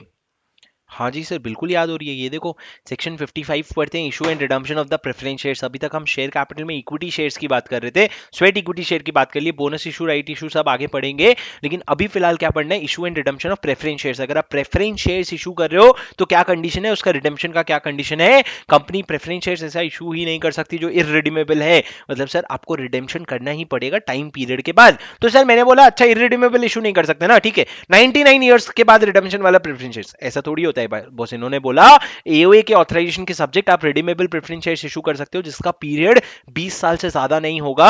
लेकिन सर एक कंपनी है जिसका प्रेफरेंस शेयर्स का पीरियड 20 साल से ज्यादा हो सकता है लेकिन 30 साल से ज्यादा किसी भी हालत में नहीं हो सकता, और वो कंपनी है which is engaged in setting up and dealing with infrastructure provided projects. लेकिन provided that 10% of such preference shares is redeemed each year from the 21st year at the option of the preference shareholder। मतलब sir इन्होंने क्या बोला, irredeemable preference shares नहीं issue कर सकते, मतलब जिंदगी भर का नहीं कर सकते। सर 99 ईयर्स का कर दे? नहीं, आपको 20 साल का प्रेफरेंस शेयर्स मैक्सिमम हो सकता है, 20 साल के अंदर कभी भी रिडीम कर दो। लेकिन सर इंफ्रास्ट्रक्चर प्रोजेक्ट्स में जो इन्वॉल्व होते हैं कंपनीज, उनको इन्होंने बोला आप 20 साल से ज्यादा 30 ईयर्स तक का रख सकते हो, लेकिन आप पे एक कंडीशन है कि 20 साल के बाद 21st ईयर से आप अपने शेयर होल्डर्स को ऑप्शन दे दोगे कि आप चाहो तो हर साल 10% रिडीम कर सकते हो। तो अगर एक शेयर होल्डर चाहे तो हर साल 10 करके 10 साल में वो अपने पैसे निकाल लेगा वापस। ये ऑप्शन आपको शेयर होल्डर को देना पड़ेगा, अगर उनको नहीं चाहिए तो कोई बात नहीं। एडिशनल पॉइंट ऑफ रिडेम्पशन, अगर आप रिडेम्पशन करना चाहते हो प्रेफरेंस शेयर्स का, कुछ कुछ एडिशनल पॉइंट है सर। जो रिडेम्पशन के पैसे होंगे ना, वो या तो डिस्ट्रीब्यूटेबल प्रॉफिट से आएंगे या फिर proceeds of fresh issue made for the purpose of such redemption. मतलब आप फ्रेश इशू करके पैसे ला करके उससे भी प्रेफरेंस शेयर्स को रिडीम कर सकते हो। Only fully paid up preference shares can be redeem, पूरे जो फुल्ली पेड अप है वही रिडीम्ड होंगे, partly paid up shares redeem नहीं होंगे। अब सर देखो रिडेम्पशन में एक बहुत इंपॉर्टेंट पॉइंट आता है, जहां आप रिडेम्पशन प्रॉफिट से करने की बात कर रहे हो ना, मतलब फ्रेश इशू नहीं करने वाले हो, तो nominal value of such shares जो भी है उसके लिए आपको एक कैपिटल रिडेम्पशन रिजर्व अकाउंट बनाना पड़ेगा। ये भी सिक्योरिटीज प्रीमियम अकाउंट की तरह एक बुक अकाउंट है सर, बुक एंट्री है, कैपिटल रिडेम्पशन रिजर्व अकाउंट। और सर ये जो अकाउंट है ना, ये सिर्फ एक ही पर्पस के लिए यूटिलाइज होगा, वो मैं आगे आपको बताऊंगा। लेकिन उसके अलावा कोई और पर्पस के लिए यूटिलाइज हो रहा है तो रिडक्शन इन शेयर कैपिटल वाला प्रोविजन लग जाएगा। और सर जो ये पॉइंट आपके लिए रेलेवेंट नहीं है, अब मैं आपको बता दूं सर, अगर आप प्रेफरेंस शेयर्स इशू करना चाहते हो तो क्या कंडीशन है। पहला आपका आर्टिकल ऑथराइज करना चाहिए, दूसरा आपको स्पेशल रेजोल्यूशन पास करना पड़ेगा जनरल मीटिंग पे, तीसरा आपका कोई सबसिस्टिंग डिफॉल्ट नहीं होना चाहिए, redemption of any preference shares और डिविडेंड। भैया एक प्रेफरेंस शेयर्स तो तू रिडीम नहीं कर पा रहे, तो दूसरा इशू करने चला है, तो लॉ ने बोला 3 कंडीशन सेटिस्फाई करनी पड़ेगी, एओए, एसआर और आपका कोई एग्जिस्टिंग डिफॉल्ट, सबसिस्टिंग डिफॉल्ट नहीं होना चाहिए प्रेफरेंस शेयर से रिलेटेड। ये हो गए पहले कंडीशन सर। उसके अलावा आपको एक रजिस्टर ऑफ मेंबर्स जो आप सेक्शन 48 में 88 में मेंटेन करते हो, उसके अंडर आपको कुछ ये सारी डिटेल्स भी लिखने पड़ेंगे जो प्रेफरेंस शेयर होल्डर्स है उनके। अगर कंपनी अपने प्रेफरेंस शेयर को लिस्ट करवाना चाहती है तो सेबी के गाइडलाइंस फॉलो करो। एंड रिडम्पशन जो होगा ना, वो तरह तरह से हो सकते हैं सर, ये सारी चीजें आपको याद ही नहीं रखनी है। एट अ फिक्स टाइम और on the happening of a particular event, any time of the company's option और any time at the share holder option, in option पे कभी भी रिडीम हो सकता है। ऐसा रिडेम्पशन के ऑप्शन हो सकते हैं जो आपके कॉन्ट्रैक्ट में लिखे होंगे। ब्रॉडली सर देखो मैं क्या बोल रहा हूं, इशू करना है, इररिडीमेबल इशू नहीं कर सकते, 20 साल तक का कर सकते हो, 30 साल तक का भी कर सकते हो, लेकिन अगर आप इंफ्रास्ट्रक्चर प्रोजेक्ट में हो और आपका जो आप 10% रिडम्पशन शुरू कर दे, अब आप रिडम्पशन जो है वो प्रॉफिट से भी कर सकते हो, प्रोसीड्स से भी कर सकते हो। प्रॉफिट से कर रहे हो तो आपको सीआरआर बनाना पड़ेगा, सीआरआर को रिडक्शन इन शेयर कैपिटल वाले प्रोविजन एप्लीकेबल हो जाएंगे। सर यहाँ पे लिखा है सीआरआर जो है ना वो सिर्फ fully paid up bonus shares को एडजस्ट करने के लिए यूज होगा। मतलब अगर आप बोनस शेयर्स इशू कर रहे हो तो उसमें आप कैपिटल रिडेम्पशन रिजर्व अकाउंट की एंट्री घुमा सकते हो, वरना आप सीआरआर को यूज नहीं कर सकते। अगर एक कंपनी है जो अपने प्रेफरेंस शेयर्स को रिडीम नहीं करती है या फिर डिविडेंड नहीं पे कर पाती है ना, तो कंसेंट लेकर के, देखो सर क्या होता है ना, मैं एक कंपनी हूं और मैंने आप सब लोगों से मिला मिला करके 100 रुपए लिए, अब आप ही के पैसे मैं आपको वापस नहीं कर पा रहा हूं, तो मैं आप लोगों को क्या बोल सकता हूं कि आप ना मेरे को फ्रेश कैपिटल दे दो। तो आप बोलोगे है पागल है क्या, फ्रेश कैपिटल, पहले पुराना कैपिटल तो वापस कर। तो मैं आपको बोलूंगा अपन ना ऐसा समझ लेते हैं कि मैंने आपके पुराने पैसे वापस कर दिए और उसी पैसे को आपने मेरे को फ्रेश कैपिटल दे दिया, ऐसा हम एंट्री घुमा लेंगे। ये कब होगा सर, अगर आप लोगों में से 3/4 जो लोग प्रेफरेंस शेयर होल्ड करते हो ना वो अग्री कर जाते हैं और फिर ट्राइब्यूनल भी अप्रूव कर देता है, तो sir further redeemable preference shares issue कर देंगे और जो अमाउंट ऑफ अनरिडीम्ड प्रेफरेंस शेयर्स है ना उसको मान लिया जाएगा कि वो रिडीम हो गया। मतलब क्या सर, जो आपने मेरे को 100 रुपए पहले दिए थे ना, वो हम ऐसा मान लेंगे कि वो 100 मैंने आज वापस कर दिए और आपको, और आपने मेरे को वापस से 100 रुपए इन्वेस्ट कर दिए मेरे पे, तो वो इशू हो जाएगा रिफ्रेश। पर ये कब होगा सर, जब 3/4 of the share holder agree करते हैं और साथ में ट्राइब्यूनल का भी अप्रूवल आता है। एक तरह से रिन्यूअल की बात है सर, ऐसा दिखना नहीं चाहिए कि हमने प्रेफरेंस शेयर के रिडेम्पशन में प्रॉब्लम कर दिया, इसलिए हम इस तरीके से रिन्यू कर लेते हैं। सर इशू और redemption of preference shares is not equal to reduction of share capital. अगर आपका प्रेफरेंस शेयर्स का इशू अगर आप कर रहे हो तो वो रिडेम्पशन इन शेयर कैपिटल नहीं है, वो रिडक्शन इन शेयर कैपिटल नहीं है सर, वो आपका सीआरआर का अकाउंट अगर आप छेड़ते हो ना तो रिडक्शन इन शेयर कैपिटल हो जाएगा। Section 56 transfer and transmission of securities, बचपने वाले सेक्शन है sir. Transfer of securities and transmission of securities मतलब क्या सर, अगर आप, मैं बस सीक्वेंस में जा रहा हूं ताकि हमसे कोई भी चीज ना छूटे। Transfer and transmission of securities मतलब क्या, अगर आप सिक्योरिटीज आप होल्ड करते हो, अगर आप किसी को ट्रांसफर करना चाहते हो, किसी को सेल करना चाहते हो, तो उसको कहते हैं ट्रांसफर। तो अब क्या भैया, आपका नाम रजिस्टर ऑफ मेंबर्स में इंक्लूडेड है, अब आपका नाम हटवा करके किसी और का नाम डालना है, तो वो एक प्रोसेस है, ये हो गया ट्रांसफर। ट्रांसमिशन मतलब क्या sir, something which happens bye operation of law, मतलब वो आप इंटेंशनली नहीं बेच रहे हो, अगर किसी की डेथ हुई तो उसके सन को उसके शेयर सारे आ जाते हैं, तो इसको ट्रांसमिशन कहते हैं। ट्रांसमिशन मतलब ऑटोमेटिकली लॉ के वजह से हो जाता है, आपको कुछ करना नहीं पड़ता है, लेकिन आपको जाके रजिस्टर तो करवाना पड़ेगा ना कंपनी के पास। तो ट्रांसफर और ट्रांसमिशन दो अलग अलग चीज है सर। ट्रांसमिशन इंटेंशनली होता है, सॉरी ट्रांसफर इंटेंशनली होता है, ट्रांसमिशन जो है ऑपरेशन ऑफ लॉ की वजह से ऑटोमेटिकली हो जाता है। अब दोनों में करना क्या है दोस्त, देखो, अगर आपका ट्रांसफर हो रहा है in case of a company having no share capital other than transfer between persons whose name appear in the beneficial interest in the records of the depository, क्या ऐसे में अगर रीड करूंगा ना तो आपको समझ नहीं आएगा, तो एक बार मैं आपको पहले एक्सप्लेन कर देता हूं ब्रॉडली कि ट्रांसफर के केस में क्या प्रोविजन एप्लीकेबल है। अगर मैं ट्रांसफर कर रहा हूं ना तो मेरे को एक ट्रांसफर डीड एग्जीक्यूट करना पड़ेगा। फॉर एग्जांपल शुभम है, शुभम ने पार्थ को अपने शेयर्स ट्रांसफर कर दिए, तो शुभम और पार्थ को एक ट्रांसफर डीड एग्जीक्यूट करना पड़ेगा, ट्रांसफर इंस्ट्रूमेंट एग्जीक्यूट करना पड़ेगा। वो होता है सर फॉर्म SH4 में। वो इंस्ट्रूमेंट में क्या होगा सर, सबसे पहले तो वो इंस्ट्रूमेंट स्टैम्प्ड होना चाहिए, डेटेड होना चाहिए और हम दोनों ने उसमें साइन किया होना चाहिए। उस इंस्ट्रूमेंट में ट्रांसफरी का मतलब शेयर्स किसको पास ऑन हो रहे हैं, मेरे शेयर्स पार्थ के पास जा रहे हैं, तो पार्थ का सारा डिटेल उसमें लिखा होगा और सर उसके बाद वो डिटेल्स जो है ना वो उठा करके वो ट्रांसफर इंस्ट्रूमेंट को आपको भेजना पड़ेगा किसके पास, कंपनी के पास, की कंपनी 60 डेज के अंदर अंदर आपको भेजना पड़ेगा कि कंपनी देख मैं शुभम हूं और वो पार्थ है, हम दोनों ने एक एग्रीमेंट साइन कर लिया और ये रहा मेरा शेयर सर्टिफिकेट, ये रहा एग्रीमेंट, ये रहा शेयर सर्टिफिकेट, ये ले तू रजिस्टर कर ले कि भैया शेयर्स जो है शुभम से पार्थ को ट्रांसफर हो गए। लेकिन सर अगर मेरे पास शेयर सर्टिफिकेट नहीं है, तो बोले तुमको शेयर्स इशू हुए थे, बोला नहीं अभी तक इशू ही नहीं हुआ था, लेटर ऑफ अलॉटमेंट आया है, सिर्फ शेयर्स नहीं आए हैं, तो भैया लेटर ऑफ अलॉटमेंट भेज दे। लेकिन सर अगर शेयर्स आ गए थे और शेयर्स गुम गए थे, तो अगर शेयर्स गुम गए थे ना तो सर फिर कंपनी मेरे से ना इंडेमनिटी लेगी कि भैया कल को अगर प्रूव होता है कि तुम्हारे पास शेयर्स नहीं थे तो तुम मेरे को पैसे भरोगे, ऐसा इंडेमनिटी साइन करवा के कंपनी ले लेगी। लेकिन सर आपको शेयर सर्टिफिकेट या लेटर ऑफ अलॉटमेंट भेजना पड़ेगा अगर आपके पास वो है तो। अगर सर एक गवर्नमेंट कंपनी है जिसने अपना बॉन्ड इशू किया था, एक सेकंड उस पर जाने के पहले क्या आपको 4 चीजें याद हुई, पहला ट्रांसफर इंस्ट्रूमेंट होना चाहिए, ट्रांसफर इंस्ट्रूमेंट साइन डेटेड और एग्जीक्यूटेड होना चाहिए और उसके सॉरी स्टैम्प्ड डेटेड और एग्जीक्यूटेड होना चाहिए और उसके बाद डिलीवर करेंगे आप क्या 60 डेज के अंदर अंदर वो आपका जो भी शेयर सर्टिफिकेट और इंस्ट्रूमेंट है, और उसमें आपको ये स्पेसिफाई करना पड़ेगा कि ट्रांसफरी कौन है। और सर अगर एक गवर्नमेंट कंपनी है जिसने अपना बॉन्ड इशू किया है और अगर वो बॉन्ड का ट्रांसफर हो रहा है ना, तो आपको इंस्ट्रूमेंट की जरूरत नहीं है। आप सिर्फ एक intimation by the transferee specifying the date and address and the bond certificate will should suffice, not that important. ये हो गया सर जब आप ट्रांसफर कर रहे हो। लेकिन अगर आप ट्रांसमिशन कर रहे हो ना, मतलब अगर ऑटोमेटिकली डेथ की वजह से किसी के पास आ गया, तो in that case operation of law की वजह से अगर हो रहा है ना, तो कंपनी जो है ना सीधा सीधा इंटीमेशन रिसीव करने पे वो ट्रांसमिशन रिकॉर्ड कर लेगी। अब सर इंटीमेट कौन करेगा, जो मर गया कि जिसके पास शेयर्स आए? जिसके पास शेयर्स आए दोस्त वही करेगा ना। तो जिसका ट्रांसमिशन में क्या होता है, जनरली एक ही जना होता है जिसके पास शेयर्स ट्रांसफर होते हैं, तो उसी को जाकर के एप्लीकेशन देना पड़ता है और कंपनी रिकॉर्ड कर लेगी। किसी तरह के इंस्ट्रूमेंट का कोई रिक्वायरमेंट नहीं है। केसेस ऑफ ट्रांसमिशन क्या होता है सर, कब कब ट्रांसमिशन होता है? एक तो डेथ के केस में, दूसरा डेथ के केस में आपके लीगल रिप्रेजेंटेटिव को चला जाता है। इंसॉल्वेंसी के केस में अगर आप इंसॉल्वेंट हो गए तो आपका शेयर जो है रेजोल्यूशन प्रोफेशनल के पास चला जाएगा। या लुनासी के केस में अगर आपका दिमाग खराब हो गया, या फिर मैं पागल नहीं हूं भैया मेरा दिमाग खराब है, दोनों केस में पागल भी हो अगर दिमाग भी खराब है तो लूनाटिक कहलाओगे। और उस केस में एडमिनिस्ट्रेटर अपॉइंटेड बाय कोर्ट जो होता है उसके पास आपके शेयर्स, आपके सारे शेयर्स ट्रांसमिट हो जाते हैं। और जैसे ही वो ट्रांसमिट, जो एडमिनिस्ट्रेटर है या रेजोल्यूशन प्रोफेशनल है या लीगल रिप्रेजेंटेटिव है, वो जैसे ही एप्लीकेशन देगा तो कंपनी रिकॉर्ड कर लेगी। दोस्त एक चीज सुनना, अगर एक शेयर था 10 रुपए का, मैंने जब रजिस्टर किया था ना शेयर्स के लिए, मैंने 4 रुपए भरे, 6 रुपए अभी तक देने बाकी हैं। और अगर मैं शेयर्स किसी को ट्रांसफर कर रहा हूँ, मतलब मैंने वो पार्टली पेड अप शेयर्स मैंने पार्थ को ट्रांसमिट कर दिए, तो अब पार्थ को वो 6 रुपए देने, तो कंपनी को बहुत फर्क पड़ता है कि कौन पैसे देने वाला है।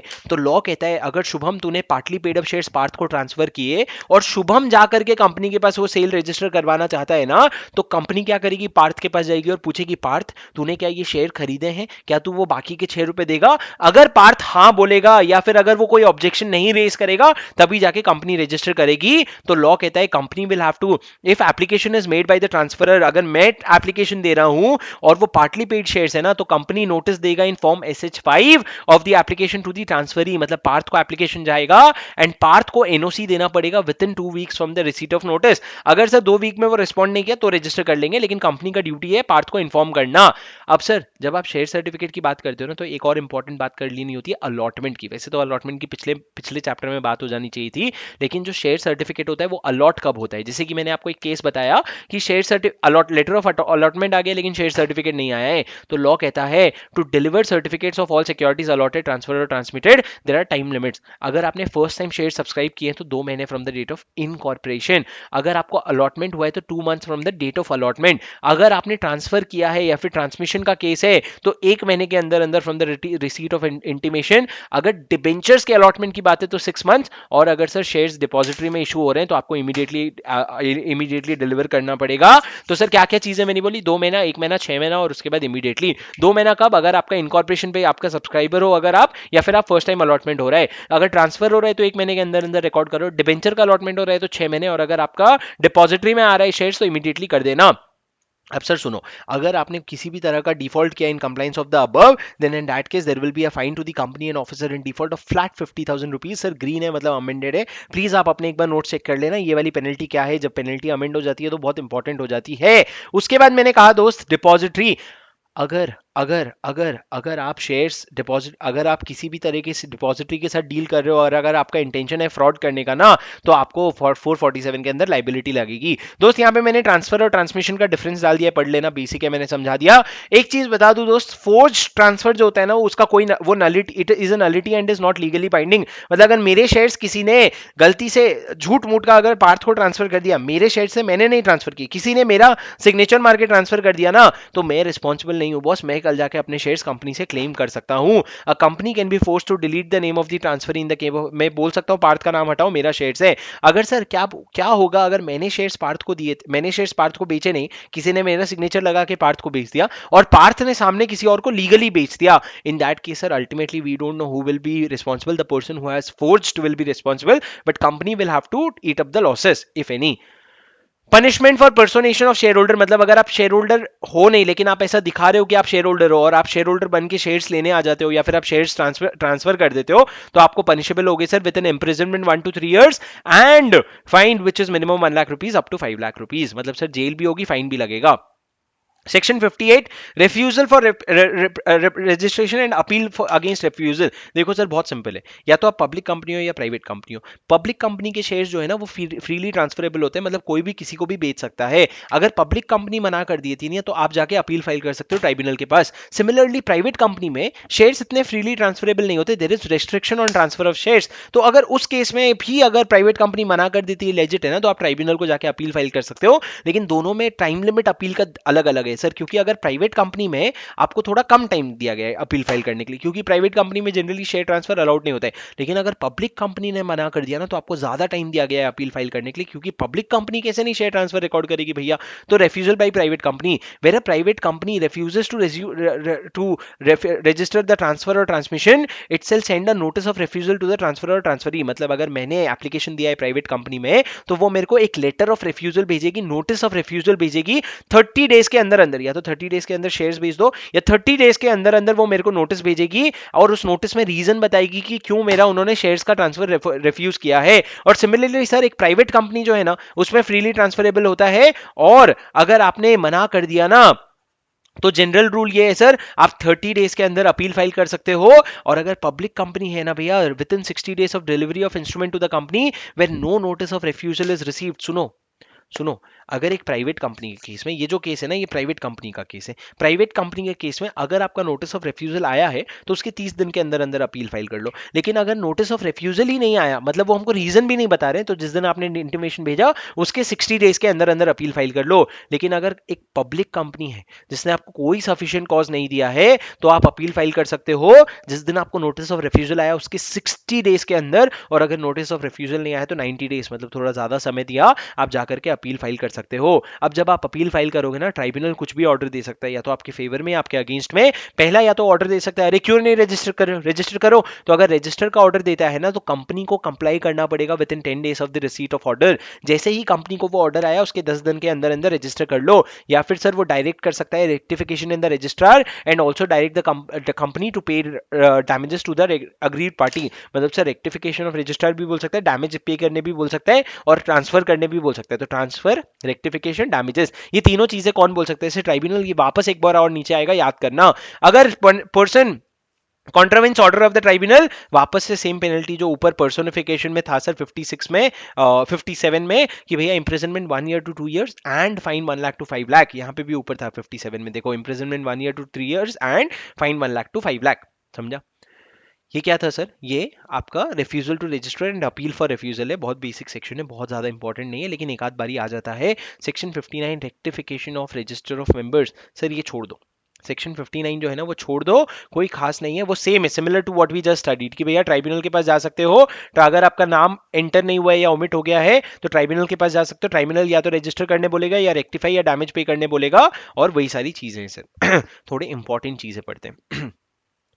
सेक्शन 61 भी नॉट इंपॉर्टेंट, सेक्शन 62 बहुत इंपॉर्टेंट है दोस्त। ये सही में इंपॉर्टेंट नहीं है। Power of limited company to alterate share capital. अगर आप अपना शेयर कैपिटल ऑल्टर करना चाहते हो, शेयर कैपिटल ऑल्टर मतलब क्या? अगर आप अपना ऑथराइज शेयर कैपिटल बढ़ा रहे हो, या फिर अगर आपका क्वांटिटी इनटू प्राइस था उसको आप चेंज करके क्वांटिटी बढ़ा रहे हो, प्राइस कम कर रहे हो, या उल्टा कर रहे हो, या फिर कुछ भी कन्वर्जन कर रहे हो ना बॉस, तो आप कर सकते हो। लेकिन आपको एओए में ऑथराइजेशन होना पड़ेगा और आपको जनरल मीटिंग में ऑर्डर, आपको ये जनरल मीटिंग में अप्रूवल लेना पड़ेगा। इंपॉर्टेंट नहीं है, इंपॉर्टेंट है section 62 further issue of share capital, बहुत इंपॉर्टेंट है दोस्त। राइट इशू की बात हो रही है, राइट इशू, प्रेफरेंशियल अलॉटमेंट और राइट ऑफ प्रीएम्पशन, बहुत इंपॉर्टेंट है दोस्त। मेरी बात सुनना, राइट इशू मतलब क्या सर? आप अपने किसी एग्जिस्टिंग शेयर होल्डर को, या एग्जिस्टिंग आपके मेंबर्स को, या एग्जिस्टिंग एम्प्लॉइज को, या एग्जिस्टिंग डायरेक्टर्स को, किसी को भी अगर आप इशू करना चाहते हो शेयर्स जो उनके पास ऑलरेडी है, आप उनको एक राइट दे रहे हो कि आप और शेयर्स खरीद सकते हो, उसको कहते हैं राइट इशू। अब सुनो, अगर एक कंपनी राइट इशू करना चाहती है ना, if a company wants to do a right issue, it can do to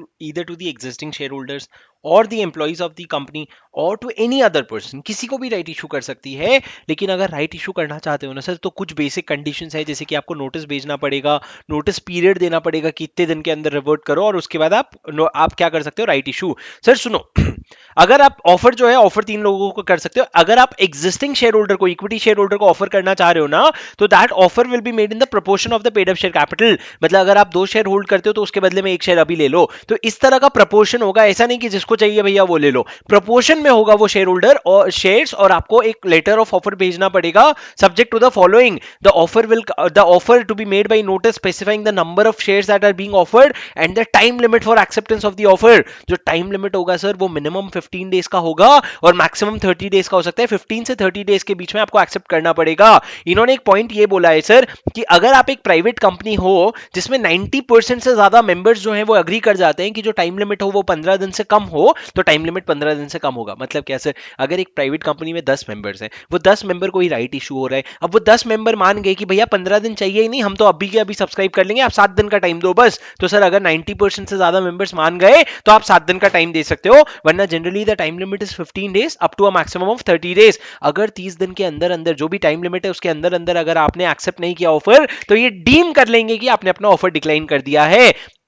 sir अब जो ये नोटिस होता है, जो लेटर ऑफ ऑफर होता है, ये नोटिस कैसे भेजोगे आप? तो लॉ ने वो भी बताया कि आपको ये डिस्पैच करना पड़ेगा इधर थ्रू रजिस्टर्ड पोस्ट और स्पीड पोस्ट और ई मोड और कुरियर और any other mode having a proof of delivery to existing share holder at least 3 days before the opening of the issue. Sir proof of delivery इसलिए जरूरी है, कल को कोई मेंबर उठ के ये नहीं बोलना चाहिए अरे भाई मेरे को तो शेयर्स का और राइट इशू का ऑफर ही नहीं भेजा तूने। तो हमारे पास प्रूफ ऑफ डिलीवरी होना चाहिए। Registered post, speed post, courier mode सबसे हो जाता है सर, स्पीड ऑफ डिलीवरी का प्रूफ आपको मिल जाता है। राइट टू रेनशिएट मतलब क्या सर, एक राइट जो आपको मैंने राइट इशू में जो राइट्स दिया ना वो आप किसी और को दे सकते हो, किसी और को सेल कर सकते हो। तो unless AOA provides otherwise every right issue has is deemed to include right to renounce, आप किसी और को वो राइट्स रेनाउंस कर सकते हो। अब सर जब टाइम लिमिट खत्म हो जाता है, जब आपने टाइम लिमिट्स आपके राइट्स इशू थे, आपने राइट शेयर सब्सक्राइब नहीं किए, टाइम लिमिट खत्म हो गया, तो उसके बाद वो जो आपके हिस्से का शेयर्स है ना वो फिर बोर्ड ऑफ डायरेक्टर जैसा चाहे वैसा बेचेगा, subject to the fact that it should not be disadvantages to the share holder and the company. मतलब ऐसा नहीं कि कंपनी के या शेयर होल्डर के डिसएडवांटेज में आप सेल कर रहे हो। एग्जांपल मैंने आपको क्लास में दिया था सर, ये हो गया अगर आप एग्जिस्टिंग इक्विटी शेयर होल्डर को भेज रहे हो। सिमिलरली सर आप राइट इशू अपने एग्जिस्टिंग एम्प्लॉइज को भी कर सकते हो, लेकिन उसमें 3 कंडीशन सेटिस्फाई होनी चाहिए सर। पहला, या तो आपका ईसॉप प्लान के अंडर होना चाहिए and it should be after a special resolution, क्योंकि सर मेंबर्स को नहीं देके एम्प्लॉइज को दे रहे हो तो मेंबर्स का स्पेशल रेजोल्यूशन तो ले लो, and subject to such terms and conditions as may be prescribed. और sir in case of a private company ना आपको स्पेशल रेजोल्यूशन की जगह ओआर पास कर लोगे तो भी चल जाएगा। और सर अगर आप एम्प्लॉइज को भी नहीं दे रहे हो, एग्जिस्टिंग शेयर होल्डर को भी नहीं दे रहे हो, उसके अलावा बाहर किसी और को जाके देने की बात कर रहे हो ना, तो सबसे पहले तो स्पेशल रेजोल्यूशन पास कर लेना। दूसरा जो कंसिडरेशन होगा वो कैश में नहीं होगा, फॉर कंसिडरेशन कैश और consideration other than cash, sorry cash में भी अलाउड है और कंसिडरेशन अदर देन कैश भी अलाउड है। मतलब सर आप पैसों के बदले कुछ और भी ले सकते हो, मान लो आपने लैंड ले लिया। और तीसरा, prices will be determined by way of registered valuation, मतलब आपका वैल्यूएशन जो है वो कौन करके देगा, रजिस्टर्ड वैल्यूअर करके देगा, क्योंकि सर आप बाहर वाले लोगों को जाके दे रहे हो, हमको आप पे भरोसा नहीं है। सर ये जो प्रोविजन है ना ऊपर का, ये एप्लीकेबल नहीं होगा अगर आप अपने एक डिबेंचर या लोन को कन्वर्ट कर रहे हो। मतलब क्या सर, आज अगर मैं एक कन्वर्टेबल डिबेंचर इशू कर रहा हूं और वो कन्वर्टेबल डिबेंचर में मेरा कंडीशन ये है कि आज से 3 साल बाद वो कन्वर्टेबल डिबेंचर जो है ना वो शेयर्स में कन्वर्ट हो जाएगा, और वो जो डिबेंचर का इशू है ना उसको स्पेशल रेजोल्यूशन से अप्रूवल मिल गया है। तो भैया आज जब मैंने इशू ही कन्वर्टेबल डिबेंचर किया है तो 3 साल बाद जब वो कन्वर्ट होगा तो उसमें काय का एसआर या काय का कंप्लायंस, तो लॉ ने बोला this will not be applicable in case of conversion bye way of exercise of option. मतलब अगर वो ऑप्शनली कन्वर्टेबल है, मतलब हमने शेयर डिबेंचर होल्डर को ऑप्शन दे रखा है कि भाई एक्सपायरी में अगर तेरे को कन्वर्ट करना चाहता है ना तो तेरे पास ऑप्शन है, तो in that case it will not be applicable provided that such an option to issue the debenture और loan raised was approved by way of special resolution. वो जो आपने डिबेंचर या लोन इशू किया है ना वो आपको स्पेशल रेजोल्यूशन से अप्रूव हुआ था। मतलब सर ब्रॉडली राइट इशू की बात हो रही है। राइट इशू में जनरली रेजोल्यूशन तो लगता ही है, और राइट इशू में एक केस में अगर कन्वर्जन ऑप्शनली कन्वर्टेबल है जो स्पेशल रेजोल्यूशन से ही इशू हुआ था तो आपको अप्रूवल नहीं लगता। यहाँ पे सर एक जोर जबरदस्ती वाली बात है कि अगर गवर्नमेंट ने, अगर एक कंपनी है रिलायंस, उसको गवर्नमेंट ने लोन दे रखा था या फिर रिलायंस ने डिबेंचर्स इशू करे थे जिसमें गवर्नमेंट ने इन्वेस्ट किया था, तो गवर्नमेंट के पास पावर है कि गवर्नमेंट चाहे तो पब्लिक इंटरेस्ट में, पब्लिक इंटरेस्ट के आड़े में ये लोग कुछ भी करते हैं सर। पब्लिक इंटरेस्ट में अगर उसको लगे ना तो वो बोलेगा ये लोन को या फिर ये डिबेंचर को आप कन्वर्ट कर दो इक्विटी में, और अगर ऐसा कन्वर्जन ऑर्डर हो रहा है ना तो वो ऑटोमेटिकली होगा, इसमें आपको कोई अप्रूवल की जरूरत नहीं है। The government may direct that if it is in public interest it may order direct that such loan और debenture be converted into equity share. और जो भी टर्म्स एंड कंडीशंस होंगे ना सर कन्वर्जन के, वो कौन डिटरमाइन करेगा, गवर्नमेंट, जो जैसा उसको ठीक लगे।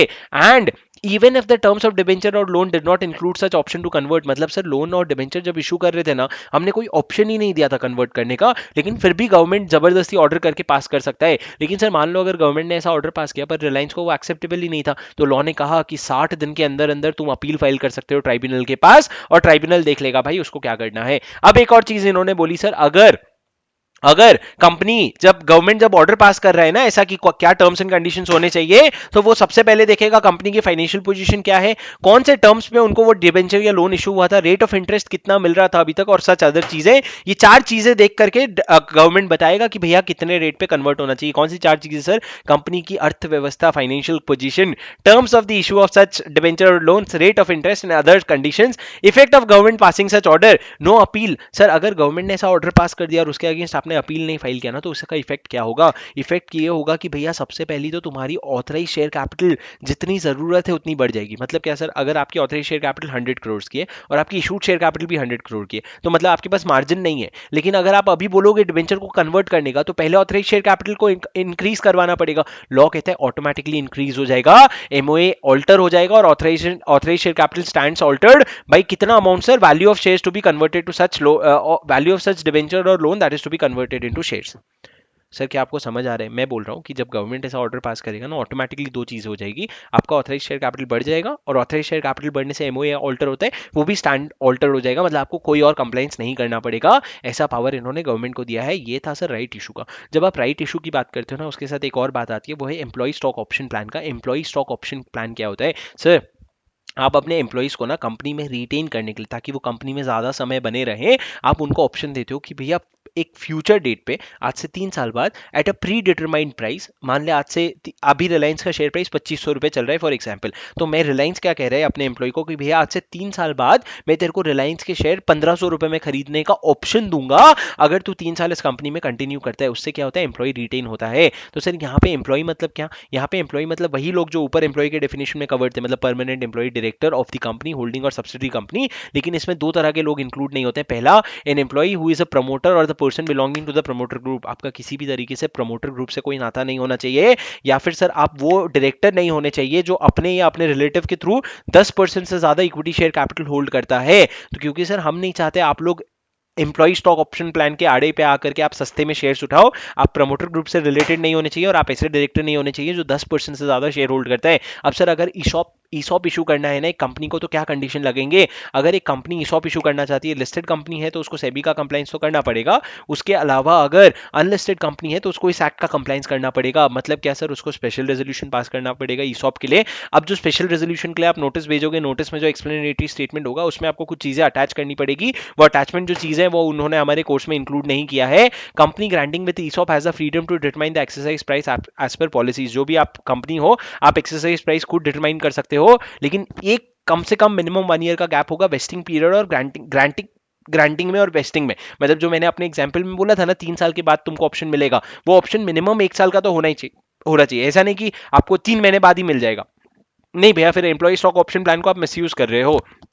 अब सर कंपनी जो है वो लॉक इन पीरियड स्पेसिफाई करेगी कि एक बार आप वो ऑप्शन एक्सरसाइज कर ले तो कितने साल तक आपको लॉक इन करना पड़ेगा, कितने साल तक होल्ड करना पड़ेगा। पर सर जब आपके पास ये जो वेस्टिंग पीरियड है ना, जब तक आपको शेयर्स आपने ऑप्ट इन किए नहीं है शेयर्स के लिए, तब तक आपके पास कोई वोट करने का या डिविडेंड रिसीव करने का राइट्स नहीं होगा। ये जो ऑप्शन है ना, राइट इशू की तरह ट्रांसफरेबल नहीं है, these are not transferable. And sir ये जो ऑप्शन आपको ग्रांट हुए हैं ना, इसको आप प्लेज हाइपोथिकेट कुछ भी नहीं कर सकते। अब सर मान लो अगर किसी एम्प्लॉय का ऑप्शन दिया था हमने, अगर उस एम्प्लॉय को हमने ऑप्शन दिया था, उसको 3 साल का मान लो वेस्टिंग पीरियड था, लेकिन 3 साल के पहले उसकी डेथ हो गई। अगर डेथ हो गई ना, तो उसके लीगल हाइट्स के लिए वो इमीडिएटली वेस्ट हो जाएगा, और वो लोग शेयर्स को ऑप्ट इन कर सकते हैं। अगर सर आपकी परमानेंटली इनकैपेसिटेट हो गई, तो सर ऑप्शन वापस से आपके एम्प्लॉय आपको खुद को वेस्ट हो जाएगा। और अगर आपने रेजिग्नेशन या टर्मिनेट कर दिया अपना एम्प्लॉयमेंट, तो कोई मतलब नहीं है भैया, तो आपका ऑप्शन एक्सपायर हो जाएगा। मतलब क्या सर? 3 केस है। अगर डेथ हो जाती है आपकी, तो आपको वेस्टिंग पीरियड तो आप सर्व नहीं कर सकते, आपके लीगल रिप्रेजेंटेटिव को इमीडिएटली वो ऑप्शन वेस्ट हो जाएगा कि भैया तू एक्सरसाइज कर सकता है। अगर परमानेंटली इनकैपेसिटेट हो गए, मतलब आप जिंदा हो लेकिन इनकैपेसिटेट हो गए, तो आपके पास इमीडिएटली वेस्ट हो जाएगा। लेकिन सर अगर टर्मिनेशन या रेजिग्नेशन हो गया, तो भैया ऑप्शन एक्सपायर हो जाएगा। बेसिक कंडीशन क्या है? स्पेशल रेजोल्यूशन पास करना पड़ेगा, आपको मिनिमम 1 साल का वेस्टिंग पीरियड देना पड़ेगा, आपको लॉक इन पीरियड आप स्पेसिफाई कर सकते हो। इसमें कोई राइट टू वोट या डिविडेंड नहीं होता है। ईसॉप के बारे में ये सारी चीजें हैं दोस्त, कभी भी आ सकता है। बेसिक पॉइंट्स है, बार बार पढ़ोगे, बार बार सुनोगे मेरी बातें तो याद हो जाएगी। Section 63 issue of bonus shares. क्या है sir? Issue of bonus shares. Issue of bonus shares. Sir अभी तक हमने दो रिजर्व बनाए थे, एक सिक्योरिटी प्रीमियम अकाउंट बनाया था, कैपिटल रिजर्व अकाउंट बनाया था, कैपिटल रिडेम्पशन रिजर्व बनाया था। दोनों में ये लिखा था कि भैया तुम जो पैसे है ना ये जो अकाउंट के सिर्फ बोनस के लिए यूज कर सकते हो, और उसके अलावा फ्री रिजर्व तो तुम बोनस के लिए यूज कर ही सकते हो। तो कंपनी हमेशा fully paid up bonus shares issue कर सकती है। और सर कंपनी जब भी fully paid up bonus shares issue कर रही है ना, तो वो उन्हीं शेयर्स में बोनस देगी जो shares already fully paid up है। तो एक फुल्ली पेड अप शेयर्स के अगेंस्ट आप fully paid up bonus shares issue कर सकते हो out of free reserve, security premium account या फिर कैपिटल रिजर्व, जो भी आपको ठीक लगे। लेकिन सर कोई भी इशू नहीं करना by capitalising of reserves which are created out of revaluation asset. मतलब अगर आपने रीवैल्यूएशन करके अगर कोई एसेट क्रिएट किया है तो उस रिजर्व से आप बोनस इशू मत करना। अब सर नो कंपनी शिल कैपिटलाइज इट्स प्रॉफिट और reserve for issuing fully paid up bonus shares unless ये कंडीशन सेटिस्फाई नहीं हो जाते। एक सेकेंड, जब तक आपके ये कंडीशन सेटिस्फाई नहीं हो जाते तब तक आप bonus shares fully paid up issue नहीं कर सकते। पहला आपको एओए में ऑथराइजेशन चाहिए, दूसरा आपका जनरल मीटिंग में ऑथराइज होगा बोर्ड के रिकमेंडेशन पे कि बोर्ड रिकमेंड करेगा बोनस इशू करना है और जनरल मीटिंग पे अप्रूवल होगा। आपने डिफॉल्ट नहीं किया in the payment of interest और principal on the fix deposits या फिर जो भी डिबेंचर्स आपने या सिक्योरिटीज आपने इशू कर रखे हैं, डिबेंचर सिक्योरिटीज आपने इशू कर रखे हैं, आपने डिफॉल्ट नहीं किया किसी स्टैट्यूटरी पेमेंट में। Partly paid up shares are made fully paid up, मतलब कोई भी shares fully partly paid up नहीं हो सकते। कंडीशंस प्रेस्क्राइब, बाकी कंडीशंस भी आपको कंप्लाई करना पड़ेगा, जैसे कि बोनस एक बार अगर अनाउंस हो जाता है ना बोर्ड के थ्रू तो उसको आप विड्रॉ नहीं कर सकते। क्या कंडीशन है सर? पहला आर्टिकल में ऑथराइजेशन होना चाहिए, बोर्ड का रिकमेंडेशन होना चाहिए, जनरल मीटिंग में अप्रूवल होना चाहिए, स्पेशल रेजोल्यूशन नहीं लिखा है मतलब ऑर्डिनरी रेजोल्यूशन चलेगा। दो तरह का डिफॉल्ट नहीं हुआ होना चाहिए, एक डिफॉल्ट आपके interest in payment of FD और एनी अदर डिबेंचर सिक्योरिटीज का इंटरेस्ट या प्रिंसिपल, दूसरा आपका डिफॉल्ट नहीं हुआ होना चाहिए स्टैट्यूटरी ड्यूज के पेमेंट में। पार्टली पेड अप शेयर्स कोई भी नहीं होने चाहिए, फुल्ली कन्वर्ट हो गए होने चाहिए, और जो भी कंडीशन है वो प्रेस्क्राइब वो आपको कंप्लाई करना पड़ेगा। एक कंडीशन ये है कि बोनस जो है, आप बोनस जो अनाउंस कर रहे हो ना वो विड्रॉ नहीं कर सकते। एक बार अगर अनाउंस हो गया, ऊपर के 6 कंडीशन सब कंप्लाई करने के बाद आप ऊपर के जो 3 रिजर्व थे, free reserve, security premium account और कैपिटल रिडेम्पशन रिजर्व, उसमें से पैसे उठा करके बोनस सिक्योरिटीज इशू कर दो। Bonus shares can not be issued in the lieu of dividend. Sir important है section 62 right issue, section 63 bonus issue, section 64 notice to be given to registrar for alteration of share capital. हमने ऊपर एक provision skip किया जो alteration of share capital के बारे में बात करता है। जैसे ही आपका शेयर कैपिटल ऑल्टर होता है ना, अगर आप शेयर कैपिटल इंक्रीज कर रहे हो या प्रेफरेंस शेयर का रिडम्पशन कर रहे हो तो शेयर कैपिटल कम कर रहे हो, तो आपको एक notice in the form SH7 में आपको एक नोटिस देना पड़ेगा आरओसी को 30 डेज के अंदर अंदर। अगर आपने नहीं दिया तो आपको फाइन लगेगी। Not a very important section sir. Section 66 कतई बहुत इंपॉर्टेंट है, रिडक्शन इन शेयर कैपिटल। आपका रिडक्शन इन शेयर कैपिटल, अगर एक कंपनी है जो अपना रिडक्शन इन शेयर कैपिटल करना चाहती है तो वो 3 उसको कंडीशन कंप्लाई करने पड़ेंगे। देखो 3 कंडीशन क्या है मेरे साथ बोलो। पहला, ट्राइब्यूनल का अप्रूवल लेना पड़ेगा आपको। ट्राइब्यूनल को आप एप्लीकेशन दोगे और ट्राइब्यूनल को अप्रूवल लेना पड़ेगा कि भाई मैं अपने शेयर कैपिटल को रिड्यूस करना चाहता हूं। दूसरा, आपको स्पेशल रेजोल्यूशन पास करना पड़ेगा। और तीसरा, आप जब रिडक्शन इन शेयर कैपिटल कर रहे हो तो आपको अल्टरेशन ऑफ एमओए तो करना पड़ेगा जिसमें आप शेयर कैपिटल रिड्यूस कर रहे हो। तो ये 3 चीजें आपको करनी पड़ेगी सर, ट्राइब्यूनल का अप्रूवल, स्पेशल रेजोल्यूशन और अल्टरेशन ऑफ द एमओए।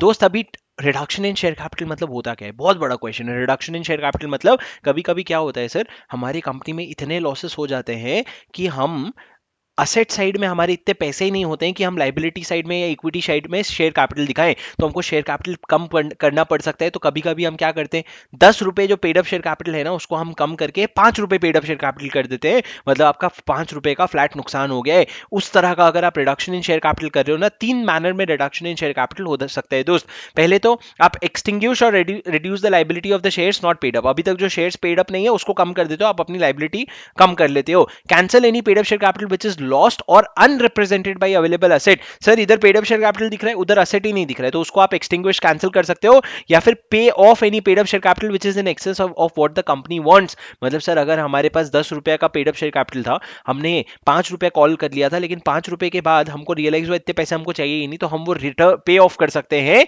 तो उसको भी बोलते हैं रिडक्शन इन शेयर कैपिटल। पर sir reduction in share capital तब तक अलाउड नहीं है अगर आपका कोई डिपॉजिट पेंडिंग है या डिपॉजिट पे इंटरेस्ट रीपे करना पेंडिंग है और आप अरियर्स में चल रहे हो, मतलब आप डीले कर चुके हो। तो भैया डिपॉजिट कर दो, पेमेंट कर दे, तू पहले जाके शेयर कैपिटल शेयर होल्डर का पैसा वापस कर रहे हैं नहीं चाहिए बोल के, और तेरे डिपॉजिट पेंडिंग है तो पहले डिपॉजिट्स को रिटर्न कर दे। अब सर कंपनी को क्या तीन चीजें करनी पड़ेगी, ट्राइब्यूनल का अप्रूवल, स्पेशल रेजोल्यूशन और ऑल्टरेशन ऑफ एमओए, ये तीन चीजें करके वो क्या करेगा, रिडक्शन इन शेयर कैपिटल। अब से ट्राइब्यूनल का अप्रूवल कैसे लेंगे, process for taking approval of the tribunal, tribunal को आप एक एप्लीकेशन भेजोगे कि भैया मेरे को ना रिडक्शन इन शेयर कैपिटल करना है। अब सर ट्राइब्यूनल को जैसे ही आप एप्लीकेशन दोगे ना, ट्राइब्यूनल चला जाएगा चार लोगों के पास, सेंट्रल गवर्नमेंट के पास, आरओसी के पास, क्रेडिटर्स के पास और सेबी के पास।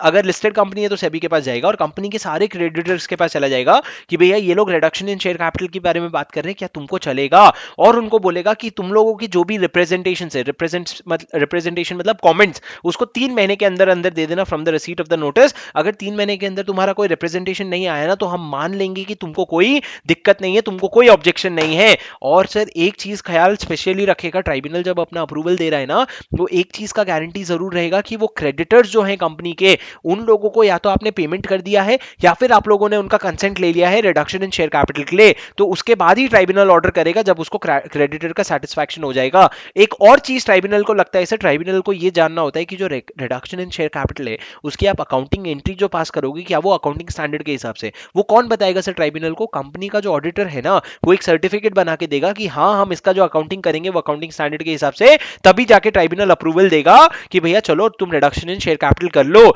जो भी ट्राइब्यूनल का अप्रूवल आएगा ना, वो पब्लिश होगा जिस भी मैनर में ट्राइब्यूनल डायरेक्ट करेगा। अब सर मैंने बोला था ट्राइब्यूनल की जब भी ऑर्डर आती है तो उसको लेके आरओसी के पास चले जाना, कितने दिन के अंदर, 30 दिन के अंदर। तो सर आरओसी के पास लेकर के चले जाना, और जो भी उसके मिनट्स हैं, जो भी आप सिर्फ आरओसी के पास ऑर्डर नहीं लेके जाओगे सर, आप उस ऑर्डर का एक छोटा सा मिनट समरी भी लेके जाओगे, जिसमें आप ये बताओगे कितना शेयर कैपिटल है, कितने नंबर ऑफ शेयर्स है और क्या अमाउंट है एक शेयर का, और debt amount at the date of registration deem to be paid up, कितना हम पेड अप मानने वाले हैं जिस दिन हमको ये ऑर्डर आया है।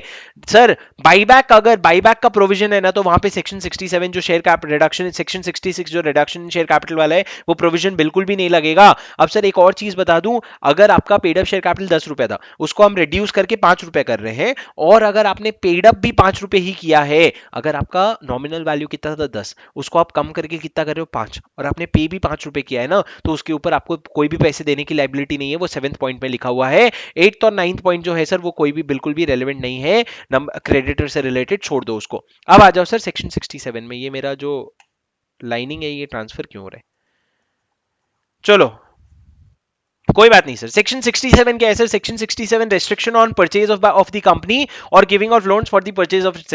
सर ऐसा नहीं होना चाहिए कि रिलायंस जो है ना, रिलायंस बोले रिडक्शन इन शेयर कैपिटल नहीं करेंगे, हम एक काम करते हैं अपने खुद के शेयर्स हम खुद ही खरीद लेते हैं। लॉ कहता है नहीं भैया, तुम अपने खुद के शेयर्स खुद होल्ड नहीं कर सकते, या फिर ऐसा भी नहीं कि तुम किसी को लोन दे रहे हो तुम्हारे शेयर्स होल्ड करने के लिए, ऐसा नहीं चलेगा। पर सर एक बार तो मैंने एचडीएफसी बैंक से पैसे लिए थे, लोन्स लिए थे, और मैंने एचडीएफसी के ही शेयर्स खरीद लिए थे, तो कैसा, तो लॉ ने बोला 3 एक्सेप्शन है भैया। पहला, अगर आप बैंकिंग कंपनी हो और आप ऑर्डिनरी कोर्स ऑफ बिजनेस में किसी को लोन दे रहे हो, अब वो लोन के पैसे से आप ही में इन्वेस्ट कर रहे हो, तो आप क्या कर सकते हो।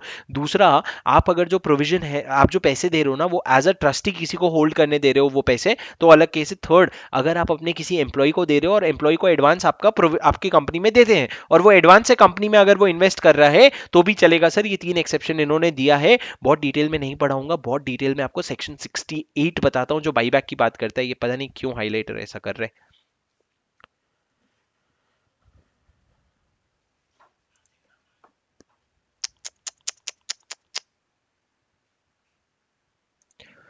चलो सर बाईबैक रिवाइज कर लें। बाईबैक क्या है, section 66 power of a company to purchase its own security, मतलब वापस खरीद लो जो आपने मार्केट में इशू किया था क्योंकि आपको पैसे चाहिए थे। अब आपके पास बहुत पैसे हैं तो वापस आप अपने शेयर्स को बाईबैक कर सकते हो। और सर ये जो बाईबैक है ना, this section talks about purchase of buyback. Buyback को मैं अपने समरी नोट्स में बीबी लिखा हूं, और सर इसमें कोई भी सिक्योरिटीज इंक्लूडेड है जो इसॉप में भी हो, या कोई भी सिक्योरिटीज जो नोटिफाई किया है। बाईबैक करने के लिए पैसे कहां से आएंगे सर, या तो फ्री रिजर्व या सिक्योरिटी प्रीमियम अकाउंट, या फिर कैपिटल रिडेम्पशन रिजर्व नहीं लिखा है दोस्त, क्योंकि कैपिटल रिडेम्पशन रिजर्व सिर्फ बोनस इशू के लिए आता है। तीसरा यहाँ पे लिखा है proceed of issue of any other securities, मतलब आपने कोई एक और सिक्योरिटीज इशू किए, वहां से पैसे आए, उससे आपने एग्जिस्टिंग सिक्योरिटीज को बाईबैक कर लिया। Sir no buyback of a kind of share shall be made out of proceeds of an earlier issue of the same kind, मतलब सर आप अभी इक्विटी शेयर्स क्लास ए का जो है वो इशू करके वापस क्लास ए को ही बाईबैक नहीं कर सकते। आप same kind of securities issue करके सेम काइंड ऑफ को बाईबैक नहीं कर सकते। बाईबैक के बहुत इंपॉर्टेंट कंडीशन है दोस्त, मेरे साथ याद करते रहना, करते जाना। आर्टिकल्स में ऑथराइजेशन तो चाहिए ही चाहिए, स्पेशल रेजोल्यूशन भी पास करना पड़ेगा, लेकिन स्पेशल रेजोल्यूशन नहीं पास करना पड़ता है अगर जो आपका बाईबैक है ना वो लिमिट के अंदर है। लिमिट कितना है सर, आपका total paid up equity share capital plus free reserve ले लो, उसका 10% paid up equity share capital plus free reserve जितना होता है उसका 10% या उससे कम का है, और अगर बोर्ड ने ऑथराइज कर दिया, मतलब बोर्ड रेजोल्यूशन पास हो गया ना, तो मेंबर्स का रेजोल्यूशन नहीं लगेगा। मतलब छोटे लिमिट के बाईबैक के लिए मेंबर के पास मत जाना। छोटा लिमिट मतलब क्या sir? Paid up equity share capital plus free reserves से 10% से कम है या 10% है और बोर्ड का रेजोल्यूशन मिल गया है, तो आपको स्पेशल रेजोल्यूशन नहीं लगेगा, वरना स्पेशल रेजोल्यूशन पास करना पड़ेगा। अब सर बाईबैक की लिमिट है, जो मैक्सिमम लिमिट है ना बाईबैक की, it buyback is less than or equal to 25% of the paid up capital plus free reserve. आपका paid up capital plus free reserve के 25% से कम है, ये फॉर द पीरियड है, लेकिन एक फाइनेंशियल ईयर में जो भी आपका इक्विटी शेयर कैपिटल है ना, उससे 25% से ज्यादा नहीं हो सकता उस फाइनेंशियल ईयर में बाईबैक। मतलब सर आप टोटल बाईबैक जो है ना, total paid up share capital plus free reserve का 25% से ज्यादा तो कर ही नहीं सकते। अब लेकिन एक फाइनेंशियल ईयर में भी ना, उस फाइनेंशियल ईयर में paid up equity share capital के 25% से ज्यादा बाईबैक नहीं कर सकते। सर आपको ये दोनों 25% समझ आया क्या? दो अलग अलग लिमिट है। पहला लिमिट है आपका total paid up capital plus free reserve का 25% से ज्यादा आपका बाईबैक हो ही नहीं सकता। अब आपका एक फाइनेंशियल ईयर में भी आप सारा का सारा 25% of paid up capital plus free reserve का बाईबैक नहीं कर सकते। मैक्सिमम है paid up equity share capital जितना है, फ्री रिजर्व ऐड नहीं करना है, paid up equity share capital का 25% से ज्यादा आप एक साल में बाईबैक नहीं कर सकते, भले स्पेशल रेजोल्यूशन यूनानिमस रेजोल्यूशन क्यों ना पास कर लो। अब सर जब बाईबैक करोगे ना, तो एक बार डेट इक्विटी रेशियो देख लेना। डेट आपका सिक्योर्ड और अनसिक्योर्ड दोनों, और जो इक्विटी है ना वो आपका बाईबैक के बाद जो इक्विटी बच रहा है, जो paid up capital plus free reserves after buyback है, वो 2 टाइम्स से ज्यादा नहीं है। डेट इक्विटी रेशियो 2 टाइम्स से ज्यादा नहीं हो गया, और such higher ratio as may be prescribe by the central government. All the shares that are being bought back should be fully paid up similar to what bonus shares are। and sir अगर shares आपका stock exchange में listed है तो आपको SEBI regulation का compliance करना पड़ेगा, अगर लिस्टेड नहीं है तो कंपनीज एक्ट का कंप्लाइंस करना पड़ेगा। तो दोस्त पॉइंट क्या क्या हो गए? आर्टिकल का अथोराइजेशन चाहिए, स्पेशल रेजोल्यूशन चाहिए। स्पेशल रेजोल्यूशन नहीं लगेगा अगर 10% of paid up equity share capital plus free reserves के लिमिट के अंदर है। पेड अप कैपिटल नहीं, paid up capital is equal to paid up equity share capital plus preference share capital also, but यहाँ पे इन्होंने बोला equity share capital plus free reserves के लिमिट के अंदर है, 10% के अंदर है, और बोर्ड रेजोल्यूशन पास हो गया तो स्पेशल रेजोल्यूशन नहीं लगेगा। मैक्सिमम लिमिट जो है बाईबैक का वो 25% of paid up capital plus free reserves है, लेकिन एक फाइनेंशियल ईयर में paid up equity share capital के 25% से ज्यादा का बाईबैक नहीं कर सकते। रेशियो 2 से ज्यादा नहीं होना चाहिए डेट इक्विटी का, और सर आपका शेयर्स और सिक्योरिटीज जो है फुली पेड अप होना चाहिए और कंप्लाइंस होना चाहिए रेगुलेशन का। और sir buyback shall not be made within 1 year record from the date of closure of the preceding buyback. मतलब सर एक बाईबैक खत्म हुआ उसके अगले एक साल तक बाईबैक नहीं करना। Buyback will not be made within 1 year from the record preceding buyback. अब सर जब आप बाईबैक करना चाहते हो तो आपको स्पेशल रेजोल्यूशन पास करना है। स्पेशल रेजोल्यूशन पास करने के लिए नोटिस भेजना पड़ेगा, नोटिस के लिए एक्सप्लेनेटरी स्टेटमेंट लगेगा, उसमें आपको ये सारी चीजें बतानी पड़ेगी, जैसे full and complete disclosure of the facts, necessity for buyback, क्यों हम बाईबैक कर रहे हैं, कौन से शेयर्स हम बाईबैक कर रहे हैं, कितना अमाउंट इन्वेस्ट करना चाहते हैं, टाइम लिमिट फॉर कंप्लीशन। मैंने आपको क्लास में इन्फोसिस का बाईबैक का दिखाया था कि इन्फोसिस जब बाईबैक कर रही है तो उसने बताया था कि हम इतने करोड़ों का बाईबैक कर रहे हैं और इतने टाइम लिमिट के अंदर खत्म करेंगे।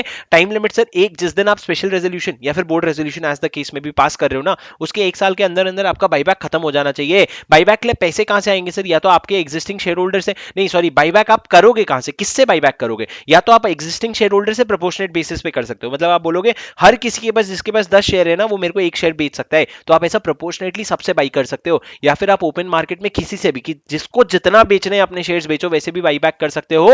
या फिर अगर आपने ईशॉप्स इशू किए तो एम्प्लॉइज से भी ईशॉप्स या स्वेट इक्विटी शेयर, उनसे भी बाई बैक कर सकते हो। तो existing share holder in proportion, open market. Sir in proportion और ओपन मार्केट में फर्क क्या है? इन प्रोपोर्शन मतलब हर शेयर होल्डर थोड़ा थोड़ा बेचेगा, ओपन मार्केट में जिसको जितना बेचना है, पहले जो अपने बेच दे फीफो बेसिस पे बिक जाएंगे।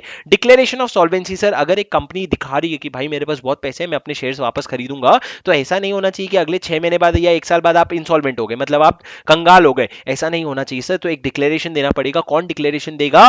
कंपनी के डायरेक्टर्स जो है वो आरओसी को और सेबी को, अगर लिस्टेड कंपनी है तो सेबी को भी आपको डिक्लेरेशन देना पड़ेगा इन फॉर्म SH9 कि भैया उसमें या तो उसमें 2 डायरेक्टर साइन करेंगे, जिसमें एक एमडी कंपलसरी होगा। उस डिक्लेरेशन के साथ एक एफिडेविट बोर्ड करेगा कि हमने पूरी इंक्वायरी कर ली है कंपनी की, और हमारे ओपिनियन में कंपनी जो है अपने सारे लाइबिलिटीज मीट करेगी और अगले 1 साल में बिल्कुल भी इंसॉल्वेंसी डिक्लेयर नहीं करेगी। ऐसा बोर्ड ऑफ डायरेक्टर क्या दे रहा है? एफिडेविट। सर क्या देना पड़ेगा? एक डिक्लेरेशन ऑफ सॉल्वेंसी कि भैया हम सॉल्वेंट है। सॉल्वेंट मतलब हमारे असेट्स कई ज्यादा अच्छे हैं लाइबिलिटी से, अगले 1 साल में हम सारे लाइबिलिटीज जितने वो मीट भी करेंगे और अगले 1 साल में हम इंसॉल्वेंट भी नहीं होंगे। ऐसा एक डिक्लेरेशन किसको देना पड़ेगा? कंपनी को देना पड़ेगा। किसको? आरओसी को, और अगर लिस्टेड है तो सेबी को भी। सर जैसे ही आप शेयर्स बाईबैक कर लेते हो ना, आपको वो जो शेयर्स आपके पास आए, अगर वो फिजिकली आए हैं तो उसको डिस्ट्रॉय कर दो, या फिर अगर फिजिकली नहीं आए तो उसको एक्सटिंग्विश कर दो within 7 days from the last date of the completion of the buyback. जिस दिन आपका बाईबैक खत्म हो उसके 7 दिन के अंदर एक्सटिंग्विश कर दो या फिर फिजिकली डिस्ट्रॉय कर दो। और सर अगर एक कंपनी का बाईबैक कंप्लीट करती है ना, तो बाईबैक करने के बाद तुम वापस से शेयर्स इशू नहीं कर सकते हो similar kind including allotment. Sir आप 6 महीने तक इशू नहीं कर सकते वापस से शेयर्स। अभी बाईबैक किया ना, अभी दिखा रहे थे ना बहुत पैसे, 6 महीने के अंदर तुमको वापस से इशू करने नहीं कर सकते, एक्सेप्ट फॉर बोनस शेयर्स। और फिर अगर आपके कोई शेयर्स जो थे कन्वर्टेबल डिबेंचर्स के अगेंस्ट इशू करने, वो सारे छोड़ करके आप फ्रेश शेयर्स इशू नहीं कर सकते। और सर एक कंपनी को एक रजिस्टर मेंटेन करना पड़ेगा फॉर्म SH10 में, जिसमें वो बाईबैक के सारे डिटेल्स, कितना बाईबैक किया, क्या कंसिडरेशन था, कि कब कैंसिल किया, कब एक्सटिंग्विश किया, और सारी चीजें उसको मेंशन करनी पड़ेगी। और सर बाईबैक के बाद एक फाइनल रिटर्न आपको फॉर्म SH11 में 30 डेज के अंदर फाइल करना पड़ेगा। और सर अगर डिफॉल्ट किया तो कंपनी और ऑफिसर इन डिफॉल्ट को 1 लाख से 3 लाख तक की पेनल्टी लगेगी। दोस्त सुन मेरी बात, याद कैसे होगा मेरे दोस्त? याद ऐसे होगा कि आपको याद करना है कि कंपनी अगर बाईबैक करना चाहती है तो पैसे कहां से लाएगी? फ्री रिजर्व से, या सिक्योरिटी प्रीमियम अकाउंट से, या फिर proceeds from the issue of similar of other securities. Condition क्या है सर? ये कंडीशन आपको बिल्कुल याद रखना है, मैंने आपको याद करा दिए। उसके बाद ये छोटे छोटे पॉइंट्स है, जैसे कि 1 साल तक बाईबैक नहीं कर सकते, एक्सटिंग्विश करनी पड़ेगी आपको वो शेयर्स, या फिर फिजिकली डिस्ट्रॉय करना पड़ेगा। ये सारी चीजें आपको MCQ में दिख सकती है। आधे से ज्यादा फॉर्म्स तो इसी सेक्शन में कवर हो गए, तो ये सारे फॉर्म्स आपको याद करने पड़ेंगे। इसके लिए आपको वो ऊपर वाला समरी टेबल हेल्प करेगा। Sir transfer of certain sums to capital redemption reserve account, ये वो रिजर्व है जो हमने प्रेफरेंस शेयर्स को अगर हम प्रॉफिट से रिडीम कर रहे हैं तो वहां पे अगर हमने डाला था। अगर एक कंपनी अपने शेयर्स परचेज कर रही है ना फ्री रिजर्व से या फिर सिक्योरिटी प्रीमियम अकाउंट से, तो उसको नॉमिनल वैल्यू जो है शेयर्स की उसको ट्रांसफर करना पड़ेगा CRR के लिए। और CRR तो आपको पता है सिर्फ बोनस शेयर्स के इशू के लिए यूज हो सकता है। पर सर कुछ केसेस हैं जहां पे आप बाईबैक अपना नहीं कर सकते। बाईबैक मतलब आप अपने खुद के शेयर्स खरीद नहीं सकते। A company shall not indirectly or directly purchase its own shares. Sir देखो, एक तो बाईबैक है कि मैंने अपने शेयर्स खरीद लिए, या फिर मैंने किसी अपने होल्डिंग कंपनी को या सब्सिडरी कंपनी को बोला कि भाई तू मेरे शेयर्स खरीद ले, उससे एक तरह से बाईबैक ही हो जाएगा। लॉ ने बोला नहीं भैया, आप बाईबैक नहीं कर सकते। You can not purchase your own shares through any subsidiary company including any other including your own subsidiary company through an investment company और ग्रुप ऑफ इन्वेस्टमेंट कंपनी। ऐसा नहीं मैं किसी इन्वेस्टमेंट कंपनी के पास गया, मैंने बोला ये ले भाई पैसे और तू मेरी कंपनी के शेयर्स खरीद ले मेरे बिहाफ में। नहीं भैया, आप इन्वेस्ट नहीं कर सकते। और अगर कंपनी ने डिफॉल्ट किया डिपॉजिट में, डिबेंचर में, रिडेम्पशन ऑफ प्रेफरेंस शेयर्स या डिविडेंड में, टर्म लोन में, या फिर अगर किसी और चीज में, तो सर वो डिफॉल्ट जब तक आपका डिफॉल्ट गुड नहीं होता उसके 3 साल तक आप नहीं आप क्या कर सकते? बाईबैक। मतलब सर अगर आपने कोई डिफॉल्ट किया तो जब आप डिफॉल्ट सुधार दोगे उसके 3 साल तक आप बाईबैक नहीं कर सकते। 3 years have lapsed from the default cease to subsist. तो सर ये 3 कंडीशन है। मतलब आप सब्सिडरी के थ्रू बाईबैक नहीं कर सकते, इन्वेस्टमेंट कंपनी के थ्रू, और अगर आपने डिफॉल्ट किया तो आप खुद भी बाईबैक नहीं कर सकते। और सर ये छोड़ दो, अब आते हैं सर डिबेंचर्स। डिबेंचर्स के बारे में मैंने बहुत डिटेल में अपने यहाँ पे कवर नहीं किया है, क्योंकि मैं चाहता हूँ आप उसको ICI मॉड्यूल से भी पढ़ो, इसलिए यहाँ पे लास्ट में मैंने लिख दिया है, एक बार सेक्शन 71 और रूल 18 एक बार मॉड्यूल का पढ़ लेना। लेकिन ब्रॉड कॉन्सेप्ट क्या है सर डिबेंचर्स का? जैसे इक्विटी होता है, इक्विटी से आपको कंपनी की ओनरशिप मिलती है। डिबेंचर एक तरह का लोन है जहां आप पब्लिक एट लार्ज से लोन लेते हो और उनको बदले में डिबेंचर सर्टिफिकेट्स इशू करते हो। डिबेंचर्स क्या होता है सर? सेक्शन 230 में डिफाइंड है डिबेंचर्स। 230 आपको डिफाइंड डिबेंचर्स याद करना पड़ेगा, क्योंकि अगले चैप्टर में आपको डिपॉजिट्स का भी मैं सेक्शन नंबर याद करवाऊंगा। जैसे आपको 268, 270 और 271 याद है, प्राइवेट कंपनी, पब्लिक कंपनी, और एक 270 क्या था मेरे को सोच करके बताना, प्रोस्पेक्टस जैसा कुछ था क्या? और 230 क्या है दोस्त? डिबेंचर। डिबेंचर क्या है? Debenture includes debenture stock, bond or any other instrument of a company evidencing a debt whether constituting a charge on the assets of the company or not. आपके कंपनी के असेट पे आपने charge create किया है या नहीं किया उससे फर्क नहीं पड़ता, लेकिन आपका डिबेंचर स्टॉक, बॉन्ड्स या एनी अदर इंस्ट्रूमेंट जिससे डेट एविडेंस होता है उसको डिबेंचर कहते हैं। एक बार याद करो sir, debenture includes any debenture stock, bonds or any other instruments of the company evidencing a debt. Evidencing a debt is the keyword, whether or not there is a charge created. Sir दो चीजें debenture में include नहीं होगी, वो basically वो है जो हम प्रिस्क्राइब करेंगे। सेक्शन 71 एक ही सेक्शन है सर जो डिवेंचर की बात करता है। मैं आपको भूल जाऊं इससे पहले मैं आपको ना सेक्शन 72 बता देता हूं जो मैंने आपको इसमें नहीं कवर किया है। सेक्शन 72 बस कहता है सर आपके पास ऑप्शन है नॉमिनेट करने का। अगर एक बंदा है मिस्टर ABC, अगर ABC किसी कंपनी में शेयर होल्ड करता है ना, तो उसके पास ऑप्शन है कि वो नॉमिनेट कर सके कि उसकी डेथ में कौन वो नॉमिनी बनेगा, बस उतना ही है, वो ऑप्शन है नॉमिनेट करने का, कंपलसरी नहीं है। Section 71 debentures, coming back to debentures, section 71 क्या कहता है? डिवेंचर्स मतलब अगर एक कंपनी डिवेंचर इशू कर रही है तो कंपनी डिवेंचर इशू कर सकती है, और वो डिवेंचर जो होगा ना वो ऑप्शनल, उसमें ऑप्शन भी हो सकता है कन्वर्ट करने का या नहीं कन्वर्ट करने का। ऑप्शन कन्वर्ट करने का मतलब क्या? वो डिवेंचर अपने एक्सपायरी पे या तो वो इक्विटी शेयर्स में कन्वर्ट हो सकती है, ये आपके ऑप्शन पे है, या फिर नहीं होगी, आपके ऑप्शन पे है at the time of redemption. लेकिन सर आपको अगर डिबेंचर्स इशू करना है ना, कन्वर्टेबल डिबेंचर्स, तो आपको स्पेशल रेजोल्यूशन पास करना पड़ेगा, क्योंकि सर कल को वो डिबेंचर होल्डर जो है वो आपकी कंपनी के मेंबर बनने वाले हैं। तो एग्जिस्टिंग मेंबर से पूछ तो लो, नए नए मेंबर के लिए तैयार हो क्या। और सर डिबेंचर में कोई भी वोटिंग राइट्स नहीं होता जब तक वो कन्वर्ट नहीं हो जाता। सिक्योर्ड डिबेंचर भी इशू हो सकता है सर, एज पर terms and conditions prescribe. Secured debenture मतलब क्या सर, आपने डिबेंचर के अगेंस्ट आपकी किसी लैंड, बिल्डिंग या किसी भी एसेट का सिक्योरिटी क्रिएट किया है। रूल क्या कहता है सर, जो डिबेंचर होता है ना, उसका पीरियड जो है वो 10 साल से ज्यादा हो सकता है, 30 साल से कम होगा। लेकिन जैसे कि सर हमने प्रेफरेंस शेयर में पढ़ा था, 20 साल से ज्यादा का भी पीरियड हो सकता है, लेकिन 30 साल से कम होना पड़ेगा। यहाँ पे नॉर्मली डिबेंचर का पीरियड 10 साल का होता है सर। तो इन्होंने बोला 10 साल से ज्यादा और 30 साल से कम के लिए भी इशू कर सकते हो डिबेंचर, अगर इंफ्रास्ट्रक्चर प्रोजेक्ट में इन्वॉल्व है कंपनी, या फिर इंफ्रास्ट्रक्चर फाइनेंसिंग या infrastructure debt and debt fund NBFC or such other company as may be prescribed by central government or reserve bank of India to issue for more than 10 years, जो उन्होंने prescribe किया है। अब sir सुनो, debenture के redemption के लिए ना आपको एक अकाउंट बनाना पड़ता है, जिसको हम कहते हैं डिबेंचर रिडेम्पशन रिजर्व अकाउंट। अगर आप डिबेंचर का रिडेम्पशन जो है डिस्ट्रीब्यूटेबल प्रॉफिट से करना चाहते हो, और ये जो अकाउंट है ना, ये सिर्फ और सिर्फ आपके डिबेंचर के रिडेम्पशन के लिए यूज होगा। अब सर डिबेंचर जब आप इशू कर रहे हो तो आपको प्रोस्पेक्टस लगेगा क्या sir, a no company will issue prospectus to public or its member for more than 500। अरे यार एक सेकंड रुक जाओ, कोई बुलाया। हाँ सर, तो क्या बोल रहा था मैं आपको, मैं बोल रहा था कि जो डिबेंचर आप इशू कर रहे हो, तो डिबेंचर इशू करने के लिए प्रोस्पेक्टस लगेगा क्या दोस्त? हाँ बिल्कुल प्रोस्पेक्टस लगेगा, लेकिन एक कंपनी प्रोस्पेक्टस तब तक इशू नहीं करेगी जब तक वो डिबेंचर एक डिबेंचर ट्रस्टी नहीं अपॉइंट कर लेती। डिबेंचर ट्रस्टी कौन अपॉइंट कर रहा है सर? कंपनी अपॉइंट कर रही है, डिबेंचर होल्डर नहीं, कंपनी अपॉइंट कर रही है डिबेंचर ट्रस्टी। डिबेंचर ट्रस्टी कब अपॉइंट करेगी सर? अगर जो नंबर ऑफ डिबेंचर होल्डर है ना वो 500 से ज्यादा होने वाले हैं, तो एक डिबेंचर ट्रस्टी अपॉइंट करना पड़ेगा, जिसका काम क्या रहेगा पूरा का पूरा, it will protect the interest of the debenture holders. अब सर पर अपॉइंट कौन कर रहा है? कंपनी। अब सर जैसे ही आप डिबेंचर अलॉट करते हो ना, उसके 60 दिन के अंदर अंदर आप एक अग्रीमेंट करोगे डिबेंचर ट्रस्टी के साथ, जिस अग्रीमेंट को कहते हैं डिबेंचर ट्रस्ट डीड। अब सर डिबेंचर ट्रस्टी का काम क्या है? Protect the interest of the debenture holder and redress their grievances. अब सर अगर आपने डिबेंचर होल्डर, कंपनी ने अगर डिबेंचर ट्रस्टी के साथ कोई, सर डिबेंचर ट्रस्टी ऐसे बहुत सारे बैंक्स होते हैं जो ये काम करते हैं, वो ना डिबेंचर होल्डर के बिहाफ में कंपनी के पास जाकर के बैठ जाते हैं कि कंपनी हम यहाँ पे ध्यान रखेंगे कि तुम डिबेंचर होल्डर के फेवर में काम कर रहे हो। अगर सर ट्रस्ट डीड में अगर आपने कोई ऐसा क्लॉज डाला जिसकी वजह से आप अपने डिबेंचर ट्रस्टी को उसकी ड्यूटी से एग्जेम्प्ट कर रहे हो, तो वो जो क्लॉज है वो वॉइड हो जाएगा। अब सर कंपनी जब एक डिबेंचर को रिडीम करती है तो उस पर इंटरेस्ट पे करेगी, और जो भी terms and conditions of issue है उसके हिसाब से डिबेंचर रिडीम करेगी। अब सर जो डिबेंचर ट्रस्टी कंपनी में बैठा हुआ है, अगर उसको लगता है कि कंपनी के जो असेट्स है ना वो पूरे के पूरे डिबेंचर होल्डर को रीपे करने के लिए सफिशिएंट नहीं है, या फिर कंपनी जिस तरह से लॉस कर रही है ना वो सफिशिएंट रहेगी नहीं, तो डिबेंचर ट्रस्टी तुरंत एक पिटीशन फाइल करेगा ट्राइब्यूनल के पास, और ट्राइब्यूनल हियरिंग के बाद रेस्ट्रिक्शन इंपोज करेगा on the further liability as may be necessary. Tribunal क्या करेगा? आपकी बातें सुनेगा और आप पे रेस्ट्रिक्शन इंपोज कर देगा। अगर एक कंपनी अपने डिबेंचर रिडीम करने में फेल हो जाता है या फिर इंटरेस्ट पे करने में फेल हो जाता है, तो ट्राइब्यूनल एक एप्लीकेशन देगा डिबेंचर होल्डर को और डिबेंचर ट्रस्टी को to redeem the debenture forthwith. अगर वो नहीं कर पा रहे तो ट्राइब्यूनल आके बोलेगा अरे प्लीज रिडीम कर दे फोर्थविथ। ऐसा नहीं चलता सर, लेकिन ट्राइब्यूनल बोलने से क्या होता है, आप ट्राइब्यूनल की बात नहीं माने तो आपके और केसेस शुरू हो जाते हैं, इसलिए ट्राइब्यूनल का ऑर्डर बहुत इंपॉर्टेंट होता है। और सर ये कुछ भी इंपॉर्टेंट नहीं है सर, सेक्शन 71 बेहद इंपॉर्टेंट है, मेरे नोट्स में इसीलिए कवर्ड नहीं है because I honestly want you to read from the ICI module. तो प्लीज एक बार अभी इतना तक अगर आपने देखा है ना, तो प्लीज 5 मिनट और लगेगा या 10 मिनट लगेगा, एक बार आईसीआई मॉड्यूल खोल के एक बार डिबेंचर वाले प्रोविजन 4-5 पेज में बटे हुए हैं उसको फटाफट रीड मार लो, सारी चीजें समझ आ जाएगी दोस्त। उम्मीद है आपको रिवीजन लेक्चर समझ आ रहे हैं। कमेंट में मेरे को बता के जाओ तुमको कैसा लगा।